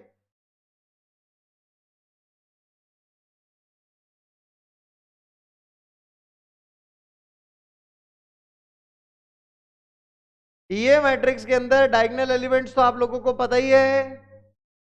मैंने कहा ठीक है, डायगोनल एलिमेंट्स के नीचे जितने भी एलिमेंट्स आ रहे हैं, A21, A31, A32, इसमें रो नंबर ज्यादा है कि column number? A31, A32, A21, A31, A32। Diagonal elements के नीचे जो भी नंबर आते हैं, डायगोनल एलिमेंट्स के नीचे जो भी नंबर आते हैं या एलिमेंट्स आते हैं, below diagonal elements, below diagonal elements में क्या ज्यादा होता है? रो नंबर ज्यादा होता है as compare to column number. हाँ या ना? जो कि डायगोनल एलिमेंट्स के नीचे होते हैं उन नंबर में, यानी आई ज्यादा होता है जे से। देखो जरा, ये वाला एलिमेंट A21 होगा तो रो ज्यादा है कॉलम से। हाँ, तो इसकी डेफिनेशन क्या मैं ये भी बोल सकता हूं, Aij00 होगा कब? जब भी आई ज्यादा होगा जे से या रो नंबर ज्यादा होगा कॉलम से। बोले तो डायगोनल एलिमेंट के नीचे वाले टर्म्स जीरो होंगे। हाँ या ना? क्योंकि डायगोनल एलिमेंट के नीचे हमेशा रो नंबर ज्यादा होता है कॉलम नंबर से, तो वो सारे एलिमेंट जीरो होने चाहिए। तो Aij 0 हो जब भी रो नंबर ज्यादा हो कॉलम नंबर से। आगे बढ़ते हैं, ये देखो जरा, डायगोनल एलिमेंट के ऊपर वाले, डायगोनल एलिमेंट के ऊपर जितने भी टर्म्स है, देखो जरा, क्या कॉलम नंबर ज्यादा है रो नंबर से? A12, A13, A23। हाँ, तो जब भी कभी कॉलम नंबर ज्यादा है रो नंबर से, तो वो एलिमेंट जीरो अगर हो जाए तो हम उसे बोलेंगे कि ये लोअर ट्रायंगुलर मैट्रिक्स है। चमक गया सारे के सारे बच्चों को? किसी को कोई समस्या है किसी भी प्रकार की तो बोलना यार। यस, तो बेसिकली तीन चीजें देखो, डायगोनल एलिमेंट्स वो जहां पर रो नंबर और कॉलम नंबर इक्वल है, फिर बाकी सारे एलिमेंट्स में रो नंबर और कॉलम नंबर इक्वल नहीं है। नीचे वाले एलिमेंट्स में रो नंबर, डायगोनल एलिमेंट्स के नीचे वाले एलिमेंट्स में रो नंबर हमेशा ज्यादा, कॉलम नंबर हमेशा कम, और डायगोनल एलिमेंट्स के ऊपर वाले में कॉलम नंबर हमेशा ज्यादा, रो नंबर कम। ठीक है, चलो आगे बढ़ते हैं। डायगोनल मैट्रिक्स वो मैट्रिक्स जो कि कॉम्बिनेशन है लोअर ट्रायंगुलर का भी और अपर ट्रायंगुलर का भी। Lower triangular plus upper triangular, बोले तो डायगोनल के ऊपर वाले भी सारे एलिमेंट जीरो और नीचे वाले भी सारे के सारे एलिमेंट जीरो। ऊपर वाले भी जीरो नीचे वाले भी जीरो, बोले तो डायगोनल एलिमेंट्स को छोड़ के सारे जीरो, डायगोनल एलिमेंट्स को छोड़ के सारे जीरो। डायगोनल एलिमेंट्स में आई और जे इक्वल होता है, बाकी सारे जीरो करवाने, तो जब भी आई और जे इक्वल नहीं है यानी नॉन डायगोनल एलिमेंट्स हैं, तो वो एलिमेंट जीरो अगर हो गए तो वो डायगोनल मैट्रिक्स हो जाएगी। हाँ या ना एवरीबडी? यस, क्लैरिटी है? देखो जरा, फील करो। अच्छा, इसी का स्पेशल केस होता है identity matrix. Special case identity matrix. क्या होता है आइडेंटिटी मैट्रिक्स?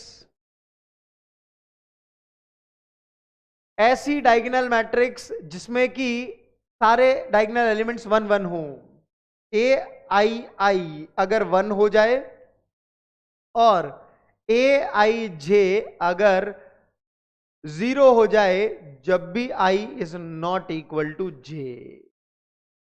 ठीक है, ai यानी जब भी रो और कॉलम इक्वल हैं नंबर तो वो वन हो जाए, और aij जीरो हो जाए जब भी i और j इक्वल नहीं, यानी नॉन डायगोनल एलिमेंट जीरो हो जाए। बोले तो एग्जांपल्स देख लो जरा, 1 0 0 1।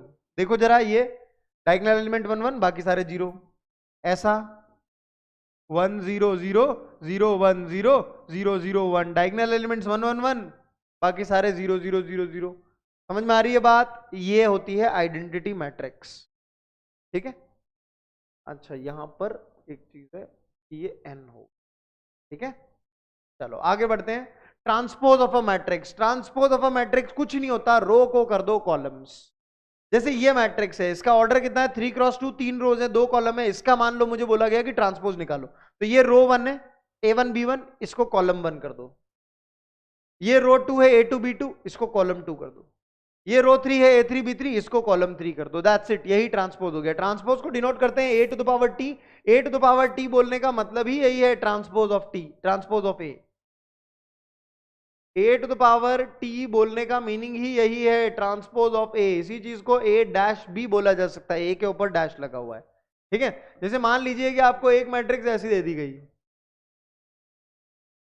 अब आपको बोला गया कि यार ए टू द पावर टी निकालो, तो आपको क्या करना है, पहली रो ली उसको कॉलम 1 कर दिया, दूसरी रो ली उसको कॉलम 2 कर दिया, दैट्स इट, ये आपका ए ट्रांसपोज हो गया, ठीक है। चलिए मुझे एक बात बताइएगा कि एक मैट्रिक्स है, एग्जांपल एक मैट्रिक्स है P,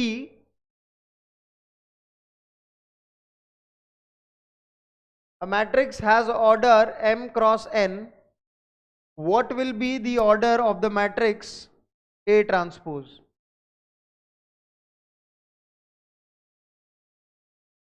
बताना जरा मुझे एवरीबडी। देखो जरा, जैसे ये 3x2 की मैट्रिक्स थी, 3x2 की थी, तो ट्रांसपोज लेने के बाद किसकी होगी, 2x3 की, ठीक है सर। यानी कि कुछ इंटरचेंज हो रहा है, और वैसे भी मैं बोल रहा हूं कि रो को कर दो कॉलम्स, तो उससे आप लोगों को कुछ समझ में आ रहा है। The answer is n cross m, A transpose will have order n cross m। तो जरा क्यों, कोई भी मैट्रिक्स ले लो यार, एग्जांपल जैसे मान लो आप लोगों ने ऐसी मैट्रिक्स ले ली और इसका ट्रांसपोज लेने के लिए बोला मैंने, तो रो 1 को कॉलम 1 कर दो, पहले इसका ऑर्डर था 1x3, अब कितना है 3x1, उल्टा हो रहा है, देखो जरा। तो अगर किसी मैट्रिक्स का ऑर्डर m क्रॉस n है तो उसके ट्रांसपोज का ऑर्डर कितना हो जाएगा, n क्रॉस m हो जाएगा। चलिए जी आगे बढ़ते हैं, बहुत इंपॉर्टेंट बातें अब हम करने जा रहे हैं। अगर किसी मैट्रिक्स का ट्रांसपोज खुद के इक्वल आ जाए तो हम उसे सिमेट्रिक मैट्रिक्स कहते हैं। जैसे मान लीजिए कि अगर मैंने ये वाली मैट्रिक्स ली, ए मैट्रिक्स ये है, तो ए ट्रांसपोज करना जरा। अगर ए ट्रांसपोज करोगे तो रो 1 को कॉलम 1 बनाओगे, रो 2 को कॉलम 2 बनाओगे, सेम सेम आ गया। अगर सेम सेम आ गया तो ए इज सिमेट्रिक मैट्रिक्स होगी। किसी मैट्रिक्स का अगर ट्रांसपोज लिया और वो खुद उसी मैट्रिक्स के इक्वल आ गई तो वो मैट्रिक्स क्या कहलाएगी, सिमेट्रिक मैट्रिक्स कहलाएगी, ठीक है जी। एग्जाम्पल, ये पहले का एग्जाम्पल हो गया, ठीक है। आगे बढ़ते हैं, सेकेंड देखते हैं, सिमेट्रिक मैट्रिक्स। मान लीजिए कि आपको एक एग्जाम्पल बता रहा हूं, जब भी ए ट्रांसपोज का वैल्यू, किसी मैट्रिक्स का transpose -1 times that given matrix, minus A का क्या मीनिंग है, -1 टाइम्स ए, ऐसा है मीनिंग। तो अगर किसी मैट्रिक्स का transpose -1 times that particular matrix आ जाए तो वो स्क्यू सिमेट्रिक मैट्रिक्स होती है। जैसे एग्जांपल अगर मैं ले लूं, मान लीजिए कि आपको ए मैट्रिक्स ऐसी गिवन है, ठीक है। अगर आप इसका ट्रांसपोज लोगे तो ट्रांसपोज तो रो नंबर 1 को कॉलम नंबर 1 कर दिया, रो नंबर 2 को कॉलम नंबर 2 कर दिया। अच्छा, -1 इंटू ए निकालना जरा, यानी सर ए मैट्रिक्स के अंदर हर एक एलिमेंट में -1 मल्टीप्लाई करते हैं, तो 0 -1 1 और 0। क्या ए ट्रांसपोज और ये वाली इक्वल आई, क्या ए ट्रांसपोज और -1 इंटू ए इक्वल आई? अगर हां तो ये एक स्क्यू सिमेट्रिक मैट्रिक्स है। समझ में आई बात एवरीबडी? यस। देखो जरा यार, इतना इजी है। अगर ए ट्रांसपोज का वैल्यू -a के बराबर आ गया तो वो मैट्रिक्स जो है वो स्क्यू सिमेट्रिक मैट्रिक्स हो जाएगी। अच्छा, तीसरी प्रॉपर्टी देखना जरा, आप लोगों ने सेट्स के अंदर पढ़ा होगा कि ए कॉम्प्लीमेंट का कॉम्प्लीमेंट ए आता है। आप लोगों ने कॉम्प्लेक्स नंबर्स के अंदर पढ़ा होगा कि z बार का बार z होता है। सेम वैसी ही प्रॉपर्टी है और आप इसको प्रूव भी कर सकते हो। जैसे इसका ट्रांसपोज लिया, जैसे इस मैट्रिक्स का ट्रांसपोज लिया, ये आया, इसका अगेन ट्रांसपोज लो, देखो ये खुद आएगा। कोई भी मैट्रिक्स लेके आप कर सकते थे। बेसिकली थर्ड प्रॉपर्टी उतनी ईजी है। चलो, चौथी प्रॉपर्टी भी समझना जरा, कि अगर मैंने आपको बोला a प्लस बी का पूरा ट्रांसपोज निकालो, ठीक है। मैंने आपको ए मैट्रिक्स दे दी, मैंने आपको बी मैट्रिक्स दे दी और आपको बोला कि मैंने ए प्लस बी का होल ट्रांसपोज निकालो। ये चीज मैंने आप लोगों से पूछ ली, ठीक है। ये दोनों की दोनों चीजें मैंने आपको दे दी और मैंने आपको बोला यार ये वाली चीज निकालो। तो आप दो तरीके आपके पास निकालने के। पहला तो आप ए प्लस बी मैट्रिक्स पहले निकाल लो, ए और बी को ऐड करके ए प्लस बी मैट्रिक्स निकाल लोगे।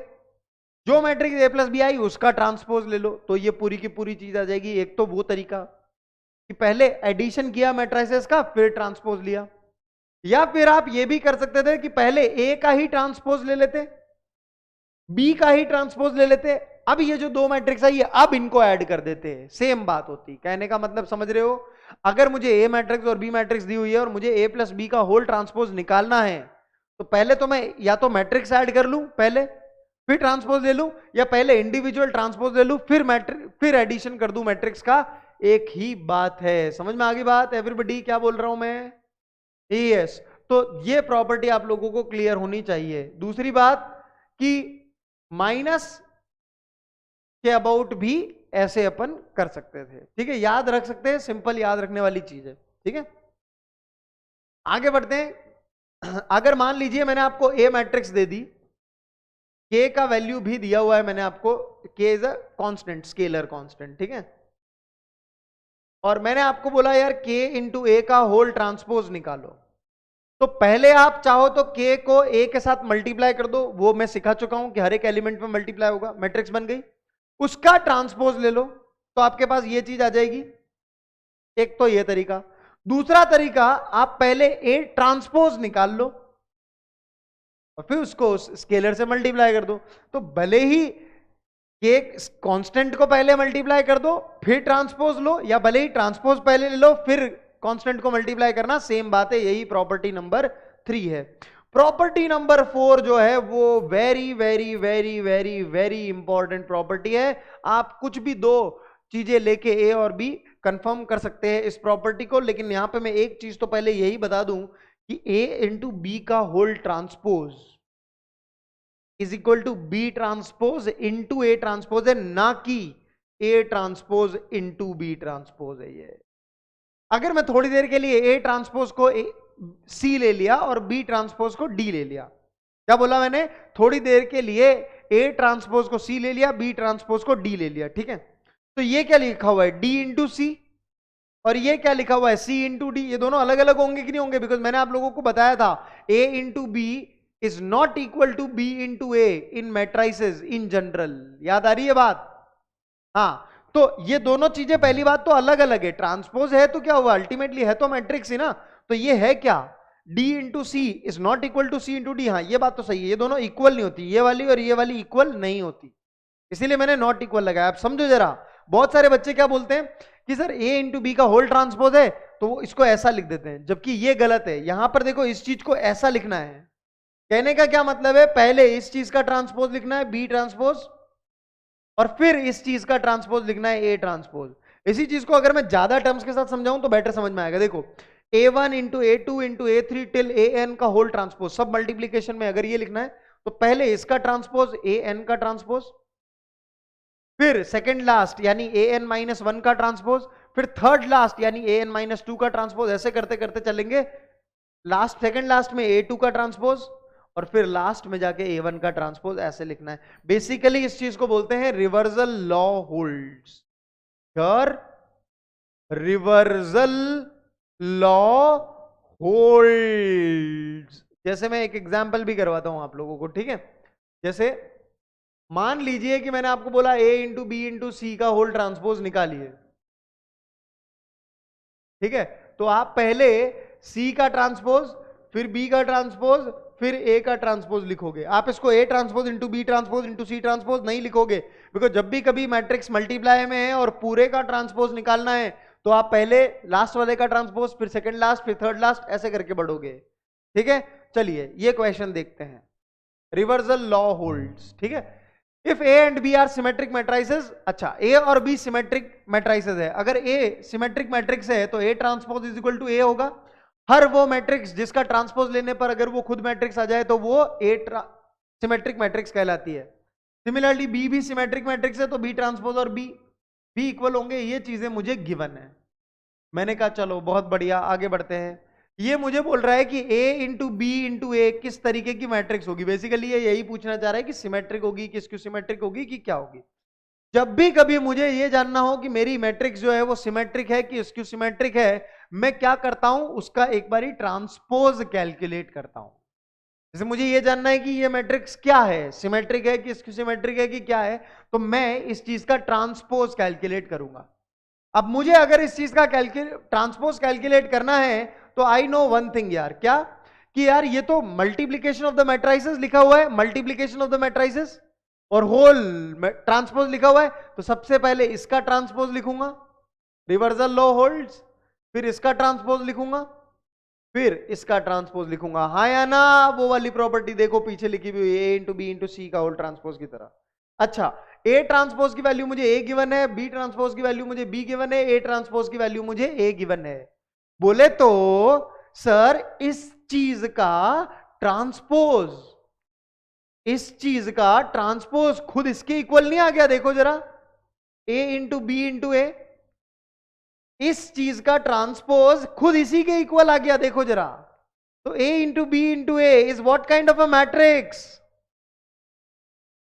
Symmetric matrix. जब भी कभी किसी मैट्रिक्स का ट्रांसपोज खुद के इक्वल आ जाए तो वो मैट्रिक्स सिमेट्रिक मैट्रिक्स होती है।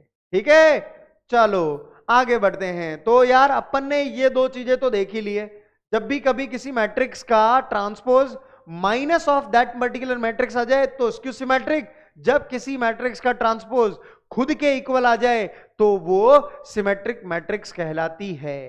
ठीक है, अच्छा अगर जैसे ये ए स्क्वायर है, अब ए स्क्वायर कैसे निकालेंगे? मैंने आप लोगों को एक चीज बताई थी, क्या बताई थी? कि ए स्क्वायर को अपन लिख सकते हैं ए इंटू ए, याद है मैंने बोला था कि जैसे 2 की पावर 4 को अपन लिख सकते हैं 2 की पावर 3 इंटू 2 की पावर 1, या 2 की पावर 2 इंटू 2 की पावर 2। सेम मैट्रिक्स में भी अपन कर सकते हैं, तो क्या अपन ए स्क्वायर को ऐसे लिख सकते हैं? और ये भी एक मैट्रिक्स है, अगर ये भी एक मैट्रिक्स है तो मैट्रिक्स मल्टीप्लीकेशन करके क्या आप ए स्क्वायर निकाल सकते हो, अगर आपको ए गिवन हो तो? हाँ सर, बिल्कुल निकाल सकते हैं। अब देखो ये कुछ डेफिनेशंस हैं जो कि अपने को याद करनी ही पड़ेंगी, अपने पास कोई चॉइस नहीं है। देखो, मान लीजिए कि आपको एक ए मैट्रिक्स दे दी गई और आपसे पूछा गया कि यार कौन सी मैट्रिक्स है ये इनमें से। अगर आपने ए स्क्वायर निकाला और वो ए मैट्रिक्स के खुद के इक्वल ही आ गया, ए स्क्वायर आपको ए मैट्रिक्स गिवन है तो आप ए इंटू ए करके ए स्क्वायर निकाल लोगे। अगर वो ए स्क्वायर मैट्रिक्स खुद ए मैट्रिक्स के ही इक्वल आ गई तो आपकी A matrix will be called as idempotent matrix. अगर आपकी ए स्क्वायर मैट्रिक्स, बोले तो ए इंटू ए करने के बाद जो मैट्रिक्स आई, अगर वो आइडेंटिटी मैट्रिक्स के इक्वल आ जाती है तो इनवॉल्यूटरी मैट्रिक्स बोलोगे आप ए मैट्रिक्स को। ए ट्रांसपोज की वैल्यू अगर ए के इक्वल आ जाती है तब तो सिमेट्रिक, ए ट्रांसपोज की वैल्यू माइनस ए के इक्वल आती है तो स्क्यू सिमेट्रिक। और अगर ए इंटू ए ट्रांसपोज की value, A into A transpose की वैल्यू अगर आइडेंटिटी मैट्रिक्स के इक्वल आती है तो वो मैट्रिक्स कौन सी हो जाएगी? ऑर्थोगोनल। कौन सी मैट्रिक्स हो जाएगी? ऑर्थोगोनल मैट्रिक्स हो जाएगी। ये डेफिनेशंस हैं। अगर आपने ए स्क्वायर निकाला और वो ए के इक्वल आ गई तो आपकी ए मैट्रिक्स आइडम्पोटेंट है। ए स्क्वायर कैसे निकालेंगे? ए इंटू ए करके, और मैट्रिक्स मल्टीप्लीकेशन आप जानते हो। इनवॉल्यूटरी, जब भी ए स्क्वायर की वैल्यू आइडेंटिटी मैट्रिक्स के इक्वल आ गई तो वो A matrix will be called as involutory, और ये दोनों तो देख ही लिए। और जब भी ए इंटू ए ट्रांसपोज का वैल्यू आइडेंटिटी मैट्रिक्स के इक्वल हो जाए तो वो ऑर्थोगोनल मैट्रिक्स कहलाएगी। जैसे ये एग्जांपल करते हैं, आपको बोला हुआ है कि एक स्क्वायर मैट्रिक्स ए है जो कि इनवॉल्यूटरी है। इनवॉल्यूटरी अगर है तो इससे पहले मैं आपको थोड़ी सी कुछ चीजें बता देता हूं, है ना, थोड़ी सी मैं आप लोगों को कुछ चीजें बता देता हूं। Points related to identity matrix, points related to identity matrix. Identity matrix अपन ने देखा था जिसके अंदर डायगोनल एलिमेंट्स 1 1 होते हैं, बाकी सारी चीजें 0 होती है। ठीक है, हाँ। अगर आप कभी भी जैसे आइडेंटिटी इनटू आइडेंटिटी मैट्रिक्स करना चाहते हो, जरा मुझे बताना क्या आएगा? ये चीज मल्टीप्लाई करके बेटा मुझे बताना क्या आएगा? 1 इंटू 1, 0 इंटू 0 यानी 1, 1 इंटू 0, 0 इंटू 1 यानी 0।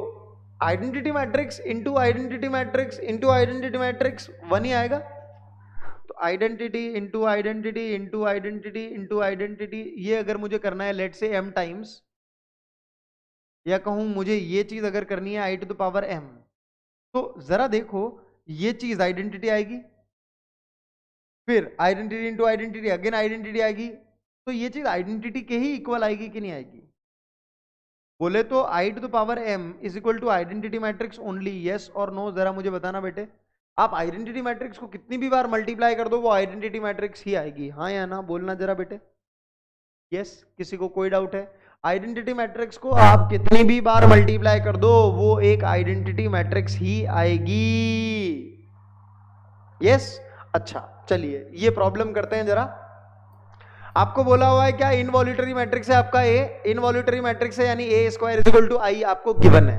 यस एवरीबडी, गिवन क्या है? गिवन ए इनवॉल्यूटरी है यानी ए स्क्वायर का वैल्यू आइडेंटिटी मैट्रिक्स के इक्वल गिवन है। क्वेश्चन आपसे बोल रहा है कि ए की पावर 2n + 1 किसके इक्वल होगा। मैं यहाँ पे कुछ ऑप्शंस दे देता हूं आपको, है ना, थोड़ा सा इजी हो जाएगा आपके लिए। This this this and this, ठीक है, चलो करो जरा एवरीबडी, ये चीज अपने को निकालनी है। These are the 4 options. तो सबसे पहले अगर मैं देखूं तो यार एक्सपोनेंशियल लॉज होल्ड्स, तो मैं अपनी प्रॉब्लम को बेटा ऐसा लिख सकता हूं, ठीक है। आपको A square is equal to identity matrix given है तो आप ए स्क्वायर का किसी ना किसी तरीके से इस्तेमाल करिए। सर इसी चीज को मैं ऐसा भी लिख सकता हूं क्योंकि मुझे A square is equal to identity matrix given था तो मुझे उसका यूज करना था। ए स्क्वायर का वैल्यू आइडेंटिटी मैट्रिक्स के लिए इक्वल गिवन है क्योंकि वो इनवॉल्यूटरी मैट्रिक्स है। आपको n times identity matrix multiply करना है तो identity into identity into identity into identity n times करो जरा, तो आइडेंटिटी इंटू ए मैट्रिक्स आ जाएगा। और यहां पर मैं दूसरा पॉइंट आप लोगों को और बताना चाहता हूं। पहला तो ये कि आइडेंटिटी मैट्रिक्स को आप m टाइम्स या कितनी बार मल्टीप्लाई कर दो आइडेंटिटी मैट्रिक्स से आएगा। और दूसरा कि any matrix i into identity matrix, sorry any matrix a into identity matrix हो, या ऐसे करो या ऐसे करो, ये दोनों ए के ही इक्वल आएंगी।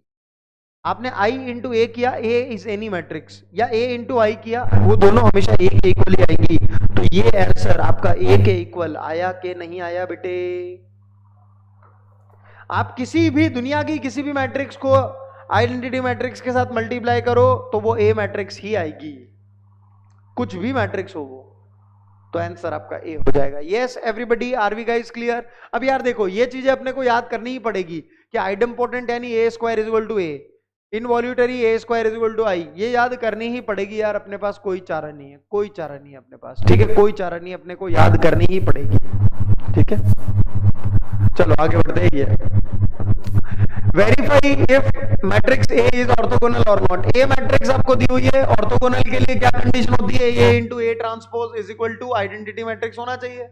तो ए मैट्रिक्स मैंने लिखा 1/3 टाइम्स 1 - 2 - 2 -2 1 -2 और 2 2 -1, ये तो हो गई ए मैट्रिक्स। अब मैं ए ट्रांसपोज अगर लिखता हूं तो ए ट्रांसपोज कैसे लिखता?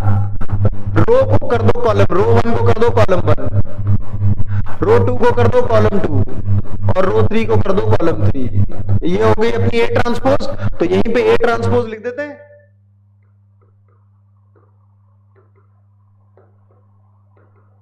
यस एवरीबॉडी, तो A इंटू ए ट्रांसपोज अगर मेरी आइडेंटिटी मैट्रिक्स के इक्वल आ गई तो ये A मैट्रिक्स जो होगी वो एक ऑर्थोगोनल मैट्रिक्स होगी। तो 1/3 इंटू 1/3 पहले कर देता हूं तो 1/9, और फिर इन दोनों मैट्रिक्स को मुझे मल्टीप्लाई करना है यार। तो 1 इंटू 1 1, -2 इंटू -2 4 और 2 इंटू 2 4, ठीक है। चलो आगे बढ़ गया। दिस इंटू सेकेंड कॉलम, तो 1 इंटू -2 यानी -2 -2 इंटू -1 -2 और 2 इंटू 2 + 4 एंड सो ऑन। तो आप लिख ही लोगे यार, लिख लेना। क्या आइडेंटिटी मैट्रिक्स आ रही है? आइडेंटिटी मैट्रिक्स में डायगोनल एलिमेंट्स 1 1 बाकी सारे 0, और ये स्केलर है बाहर 1/9, तो ये हर एक एलिमेंट के साथ अंदर मल्टीप्लाई होगा। Don't forget to do that. Yes, तो आप देखोगे कि ये आइडेंटिटी मैट्रिक्स के इक्वल आ रहा है, और अगर ये आइडेंटिटी मैट्रिक्स के इक्वल आ रहा है तो your matrix is what? Orthogonal matrix only. Because जब भी कभी ए इंटू ए ट्रांसपोज का वैल्यू आइडेंटिटी मैट्रिक्स के इक्वल आ जाए, जब भी कभी ए इंटू ए ट्रांसपोज का वैल्यू आइडेंटिटी मैट्रिक्स के इक्वल आ जाए तो उस मैट्रिक्स को अपन ऑर्थोगोनल मैट्रिक्स बोलते हैं। समझ में आ गई बात? चलिए एक पेज और मुझे ऐड करना है, because I want to tell a very important concept on orthogonal matrix. Yes बेटे, किसी भी मैट्रिक्स को देख के, किसी भी मैट्रिक्स को देखते ही आप ये बता सकते हो कि वो ऑर्थोगोनल है या नहीं है। किसी भी मैट्रिक्स को देखते ही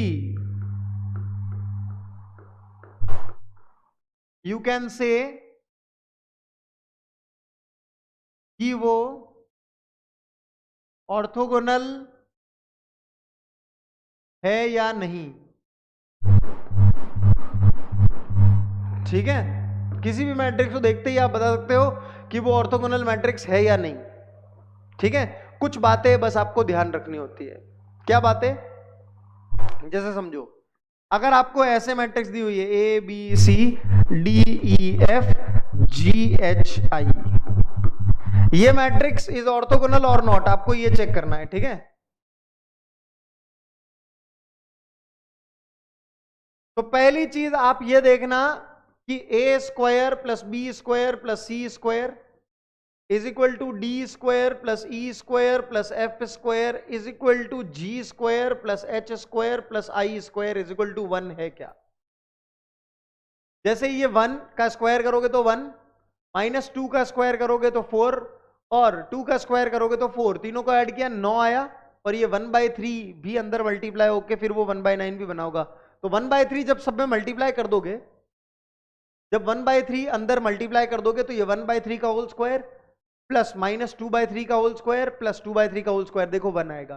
फिर -2/3 का होल स्क्वायर प्लस 1/3 का होल स्क्वायर प्लस 2/3 का होल स्क्वायर, देखना 1 आएगा। -2/3 का होल स्क्वायर प्लस -2/3 का होल स्क्वायर प्लस -1/3 का होल स्क्वायर, देखना 1 आएगा। तो ये कंडीशन सेटिस्फाई हो रही है। दूसरी condition, A into D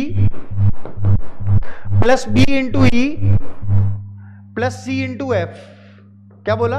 A into D, B into E, C into F, तीनों को add is equal to D into G, यही काम सेकंड और थर्ड रो में, अब D into G, E into H plus F into I is equal to, यही काम first और थर्ड रो में, अब A into G, B into H plus C into आई। 0 अगर हो रहा है तो आप समझ जाना कि आपकी जो मैट्रिक्स है वो ऑर्थोगोनल मैट्रिक्स है। जैसे इन दोनों का डॉट प्रोडक्ट बेसिकली ऐसे बोल दो, A into D, B into E, C into F, तीनों को ऐड किया तो 0 आना चाहिए। D into G, E into H, F into I, तीनों को ऐड किया 0 आना चाहिए। A into G, B into H, C into I, तीनों को ऐड किया 0 आना चाहिए। देखो जरा, जैसे यहाँ पे 1/3 मल्टीप्लाई कर भी दोगे तो खैर यहाँ तो कोई फर्क पड़ेगा नहीं क्योंकि हर एक एलिमेंट में 1/3 है। तो -2 प्लस 4 0 आ रहा है, 4 -2 -2 0 आ रहा है, -2 4 और -2 0 आ रहा है। यस, सेकंड कंडीशन भी सेटिस्फाइड है, तो ये एक ऑर्थोगोनल मैट्रिक्स हो गई। अब देखो जरा, ये आइडेंटिफाई करने से आपकी प्रॉब्लम्स बहुत ज्यादा इजी हो जाएंगी। क्योंकि देखिए, अगर मान लीजिए कि मैंने आप लोगों को बोला कि यार find A inverse in this question, अब जिन बच्चों ने ए इनवर्स पढ़ लिया है उनके लिए ये है, बाकी आगे मैं बताऊंगा, खैर डोंट वरी अबाउट दैट। ठीक है, solution A inverse is equal to A transpose for an orthogonal matrix। मतलब A इनवर्स का वैल्यू जो होता है ऑर्थोगोनल मैट्रिक्स के लिए A ट्रांसपोज के बराबर ही होता है। तो आपको A ट्रांसपोज तो 1 सेकंड में मिल गया था ना, तो वही A इनवर्स के बराबर होता है। तो अगर आपको ये पता चल गया कि ये एक ऑर्थोगोनल मैट्रिक्स है तो आप केवल A ट्रांसपोज लिख दीजिए, वही आपका A इनवर्स हो जाएगा। नहीं तो आप बड़ा वाला मेथड करोगे तो क्या करोगे?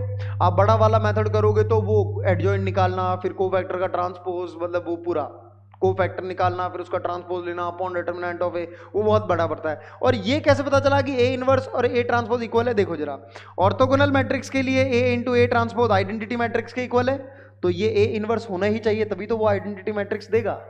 तो उससे पता चला कि ऑर्थोगोनल मैट्रिक्स के लिए A इनवर्स का वैल्यू A ट्रांसपोज के इक्वल होता है। ये मैंने अभी पढ़ाया नहीं है, आगे पढ़ाऊंगा, लेकिन जिन लोगों ने ऑलरेडी पढ़ रखा है उनके लिए ये चीज मैंने बता दी। चलिए आगे बढ़ते हैं। A matrix and B matrix are two symmetric matrices given, तो A ट्रांसपोज A के इक्वल गिवन है और B ट्रांसपोज B के इक्वल गिवन है। जब भी कभी मुझे पता करना होता है कि यार ये गिवन मैट्रिक्स, ये जो मैट्रिक्स है वो सिमेट्रिक है कि स्क्यू सिमेट्रिक, तो मैं क्या करता हूं यार, उसका ट्रांसपोज ले लेता हूं, उसका ट्रांसपोज ले लेता हूं। अब देखना जरा बेटे, मैंने आप लोगों को ये चीज सिखाई थी कि प्लस और माइनस का होल जब भी ट्रांसपोज हो तो कोई दिक्कत नहीं है, लेकिन मल्टीप्लाई में अगर दो चीजें और उसका होल ट्रांसपोज है तो रिवर्सल लॉ होल्ड्स। हाँ या ना? देखो जैसे यहां तो A ट्रांसपोज पहले तो था, वो आ गया, B ट्रांसपोज बाद में आया, कोई दिक्कत नहीं है, लेकिन यहां पे B ट्रांसपोज पहले आता है और A ट्रांसपोज पहले आता है। हाँ या ना? तो इस क्वेश्चन में ध्यान से देखो, थोड़ी देर के लिए अगर a इंटू बी को c मान लो और b इंटू ए को d मान लो, तो ये c माइनस डी का होल ट्रांसपोज है, तो इसको अपन c transpose minus D transpose लिख सकते हैं। बोले तो अपन इस चीज को ऐसा लिख सकते हैं। अब यहां पे दो मैट्रिक्स मल्टीप्लाई में और होल ट्रांसपोज है, तो रिवर्सल लॉ विल होल्ड, तो b transpose into A transpose, और यहां पर a transpose into B transpose, right है। बी ट्रांसपोज का वैल्यू b के इक्वल गिवन है, ए ट्रांसपोज का a के, ए ट्रांसपोज का a के, बी ट्रांसपोज का b के।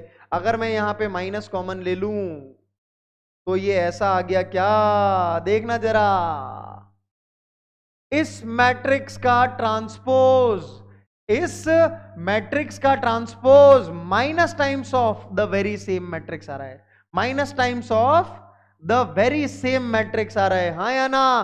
तो जब भी कभी किसी मैट्रिक्स का transpose minus times of the very same matrix आ जाता है, तो वो मैट्रिक्स क्या कहलाती है, स्क्यू सिमेट्रिक कहलाती है, स्क्यू सिमेट्रिक कहलाती है। यस एवरीबॉडी, मेरे ख्याल से क्लैरिटी है आप सारे के सारे बच्चों को। किसी को इसके अंदर कोई भी परेशानी है तो मुझे बताइएगा यार। अब आगे बढ़ रहे हैं हम एडजॉइंट के तरफ। एडजॉइंट ऑफ अ मैट्रिक्स निकालने के लिए अपने को कोफैक्टर मैट्रिक्स पहले बनानी पड़ती है। अब कोफैक्टर मैट्रिक्स क्या होती है, उसके लिए मैं आप लोगों को कुछ साइन कन्वेंशंस बताना चाहता हूं, ठीक है। यस, एडजॉइंट मैट्रिक्स बनाने के लिए आपको पहले गिवन मैट्रिक्स से कोफैक्टर मैट्रिक्स बनानी पड़ेगी, और उस कोफैक्टर मैट्रिक्स का अगर ट्रांसपोज ले लोगे तो एडजॉइंट मैट्रिक्स बन जाएगी। इतना सिंपल सा है। लेकिन अब ये कोफैक्टर नाम की क्या बला है वो मैं आप लोगों को बता देता हूं, बिकॉज डिटरमिनेंट्स के अंदर we will be using it very extensively, है ना। We will be using this particular thing very very very extensively, ठीक है। चलिए, तो मैं ये एक एग्जांपल के थ्रू बता दूं। अच्छा, एग्जांपल के थ्रू यही बता देता हूं, है ना। जैसे मान लीजिए कि मैंने आपको एक ए मैट्रिक्स ऐसी दे दी,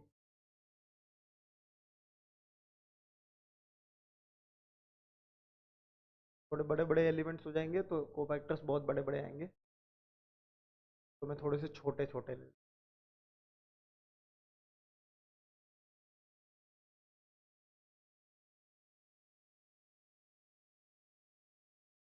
ठीक है। ये है ए मैट्रिक्स, ये है 3x3 ऑर्डर की।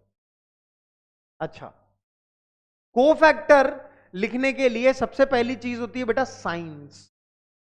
क्या साइंस, देखना जरा, हमेशा यहां पे प्लस साइन के साथ शुरू करेंगे।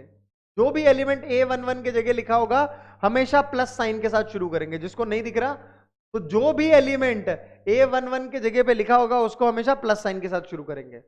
अब अगर नीचे जा रहे हैं तो भी ऑल्टरनेट साइन, प्लस है तो माइनस फिर प्लस, ऐसे जाना है। और इधर भी जा रहे हैं तो ऑल्टरनेट, यानी माइनस और फिर प्लस।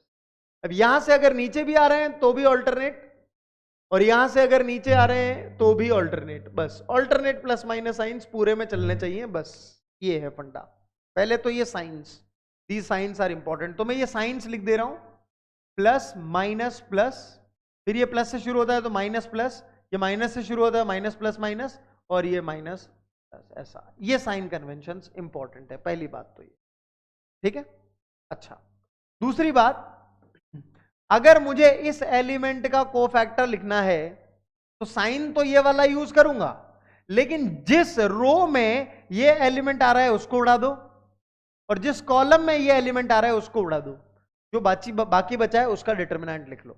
जैसे कि अगर मैं आप लोगों से इस क्वेश्चन में बोलता कि कोफैक्टर ऑफ A11 निकालो,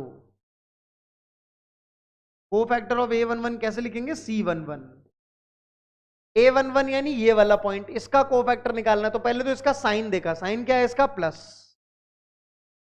फिर मैंने कहा यार कि अगर इसका कोफैक्टर निकालना है तो ये जिस रो में आ रहा है उस रो को उड़ा दो, ये जिस कॉलम में आ रहा है उसको उड़ा दो, तो जो बाकी की चीज बची उसका डिटरमिनेंट वैल्यू, जो बाकी की चीज यानी ये चार चीज, इसका डिटरमिनेंट, तो 0 × 1 0, -2 × 5 -10 हो गया, ये लिख दिया -10। ये अपना कोफैक्टर हो गया। पहले साइन लिया यहां से, फिर वो एलिमेंट जिस रो में और जिस कॉलम में आ रहा है उन दोनों को उड़ा दो, बाकी जो बचा उसका डिटरमिनेंट वैल्यू लिख दो। जैसे अगर मैं बोलूं कि यार C21 निकालो, तो एलिमेंट वो जो कि सेकंड रो और फर्स्ट कॉलम में आ रहा है उसका कोफैक्टर निकालना है। तो सबसे पहले तो मैंने कहा यार सेकंड रो और फर्स्ट कॉलम में आने वाला ये है साइन, तो ये हो गया माइनस, ठीक है।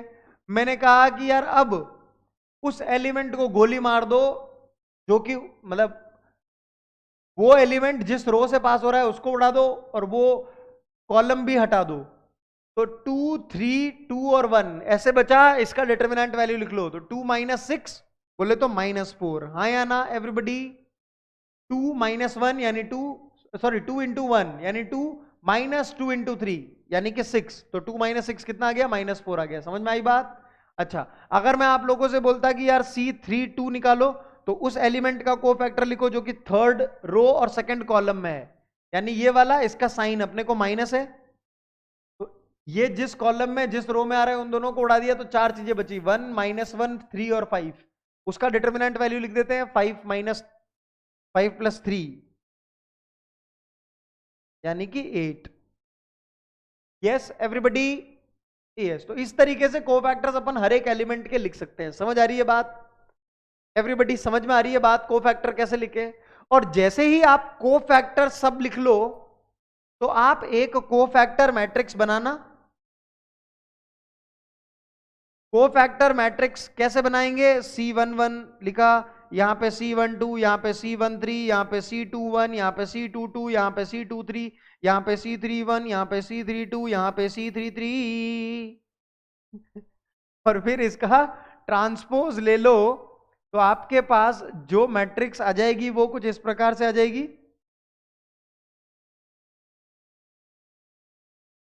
और यही जो मैट्रिक्स आई है ना बेटा, यही एडजॉइंट मैट्रिक्स है। देखो जरा, यही मैट्रिक्स जो है वो एडजॉइंट ऑफ ए मैट्रिक्स है। इसको ऐसे लिखते हैं, एडजॉइंट ऑफ ए को ऐसे लिखते हैं, ADJ और ब्रैकेट में ए।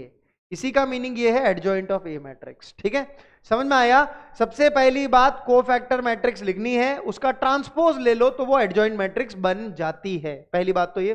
अब कोफैक्टर के लिए ये साइंस बड़े इंपॉर्टेंट है। सबसे पहले यहां एलिमेंट के लिए प्लस, जो A11 के जगह पे एलिमेंट लिखा है उसके लिए प्लस, फिर ऑल्टरनेट साइंस, तो प्लस, तो अगला माइनस, फिर प्लस। अब नीचे जाना है तो माइनस प्लस, क्योंकि अल्टरनेट साइन ना, प्लस माइनस ऐसे। अब ये माइनस से शुरू हो रहा है तो अगला वाला प्लस, फिर ये प्लस आया तो अगला वाला माइनस, ये वाला प्लस से शुरू हो रहा है तो अगला माइनस, ये प्लस। बस बेसिकली बात यहां से प्लस से शुरू करनी है। ठीक है, और फिर कोफैक्टर लिखते कैसे हैं? कोफैक्टर लिखते कैसे हैं? जो साइन है वो तो साइन एज इट इज दे दिया। अब जैसे A11 का लिख रहा हूं मैं कोफैक्टर, यानी इस एलिमेंट का, तो ये रो और ये कॉलम उड़ा दो जिसमें वो A11 एलिमेंट आ रहा है, जो बाकी बचा उसका डिटरमिनेंट, और ये साइन यहां से ले लेना। बस इतना सा इजी है कोफैक्टर। समझ में आ गई बात? और कोफैक्टर मैट्रिक्स बन जाए तो उसका ट्रांसपोज ले लो तो एडजॉइंट आ जाता है। और एडजॉइंट का यूज हम इनवर्स निकालने के लिए कैलकुलेट करेंगे। Adjoint will be used in inverse also. तो बहुत इंपॉर्टेंट टॉपिक है एडजॉइंट और इनवर्स, बहुत फेवरेट टॉपिक्स हैं जेई वालों के, तो वो हम पढ़ रहे हैं अभी। तो adjoint of A into B, ठीक है, जैसे वहां पे था A इंटू बी का ट्रांसपोज, तो वो था B transpose into A transpose. यहां पे भी देखो वैसी कोई चीज है कि नहीं है, पहले बाद वाले का एडजॉइंट, फिर पहले वाले का एडजॉइंट, पहले बाद वाले का एडजॉइंट, फिर पहले वाले का एडजॉइंट। तो this is very important, keep this thing in mind. ठीक है, फिर ये भी फॉर्मूला है जो कुछ आप लोगों को याद करने हैं। देखो ये फॉर्मूला बहुत ज्यादा इंपॉर्टेंट है, वैसे तो ये सारे ही याद हो जाए तो क्या ही बात हो। ये फॉर्मूला बहुत ज्यादा इंपॉर्टेंट है, ये फॉर्मूला बहुत ज्यादा इंपॉर्टेंट है, और ये फॉर्मूला भी बहुत ज्यादा इंपॉर्टेंट है। ये तीन फॉर्मूले तो बहुत ज्यादा इंपॉर्टेंट है, तो इनको याद करना है अपने को। ठीक है, एडजॉइंट ऑफ ए भी एक मैट्रिक्स है। मैं यहां पे थोड़ी सी चीजें डेटर्मिनेंट की भी बता देता हूं, है ना, क्योंकि उसका यूज आएगा यहां पर। ठीक है, या चलिए ये तीन चीजें तो याद करनी ही है। ठीक है, प्रॉब्लम आएगा तो मैं देख लूंगा। ठीक है, 1 2 3, नहीं तो डेटर्मिनेंट में इनकी प्रॉब्लम्स ले लूंगा। ठीक है, ये तीन याद करनी है अपने को। ठीक है, ये बस याद रखना। चलो, if A is a matrix such that, हाँ आई गई। ठीक है, तो मैं आप लोगों को एक चीज बताता हूं यार, कॉन्सेप्ट। ठीक है, जैसे मान लो कि कोई मैट्रिक्स है 2 3 1 5, इसमें अगर मैं कोई कांस्टेंट k मल्टीप्लाई करता हूं, तो वो कांस्टेंट हर एक के साथ मल्टीप्लाई होता है। याद है एवरीबडी? लेकिन अगर मैं यही कांस्टेंट किसी डिटरमिनेंट में मल्टीप्लाई करता हूं, ये डिटरमिनेंट है, ये मैट्रिक्स है, तो वो किसी एक रो या किसी एक कॉलम में ही मल्टीप्लाई होता है।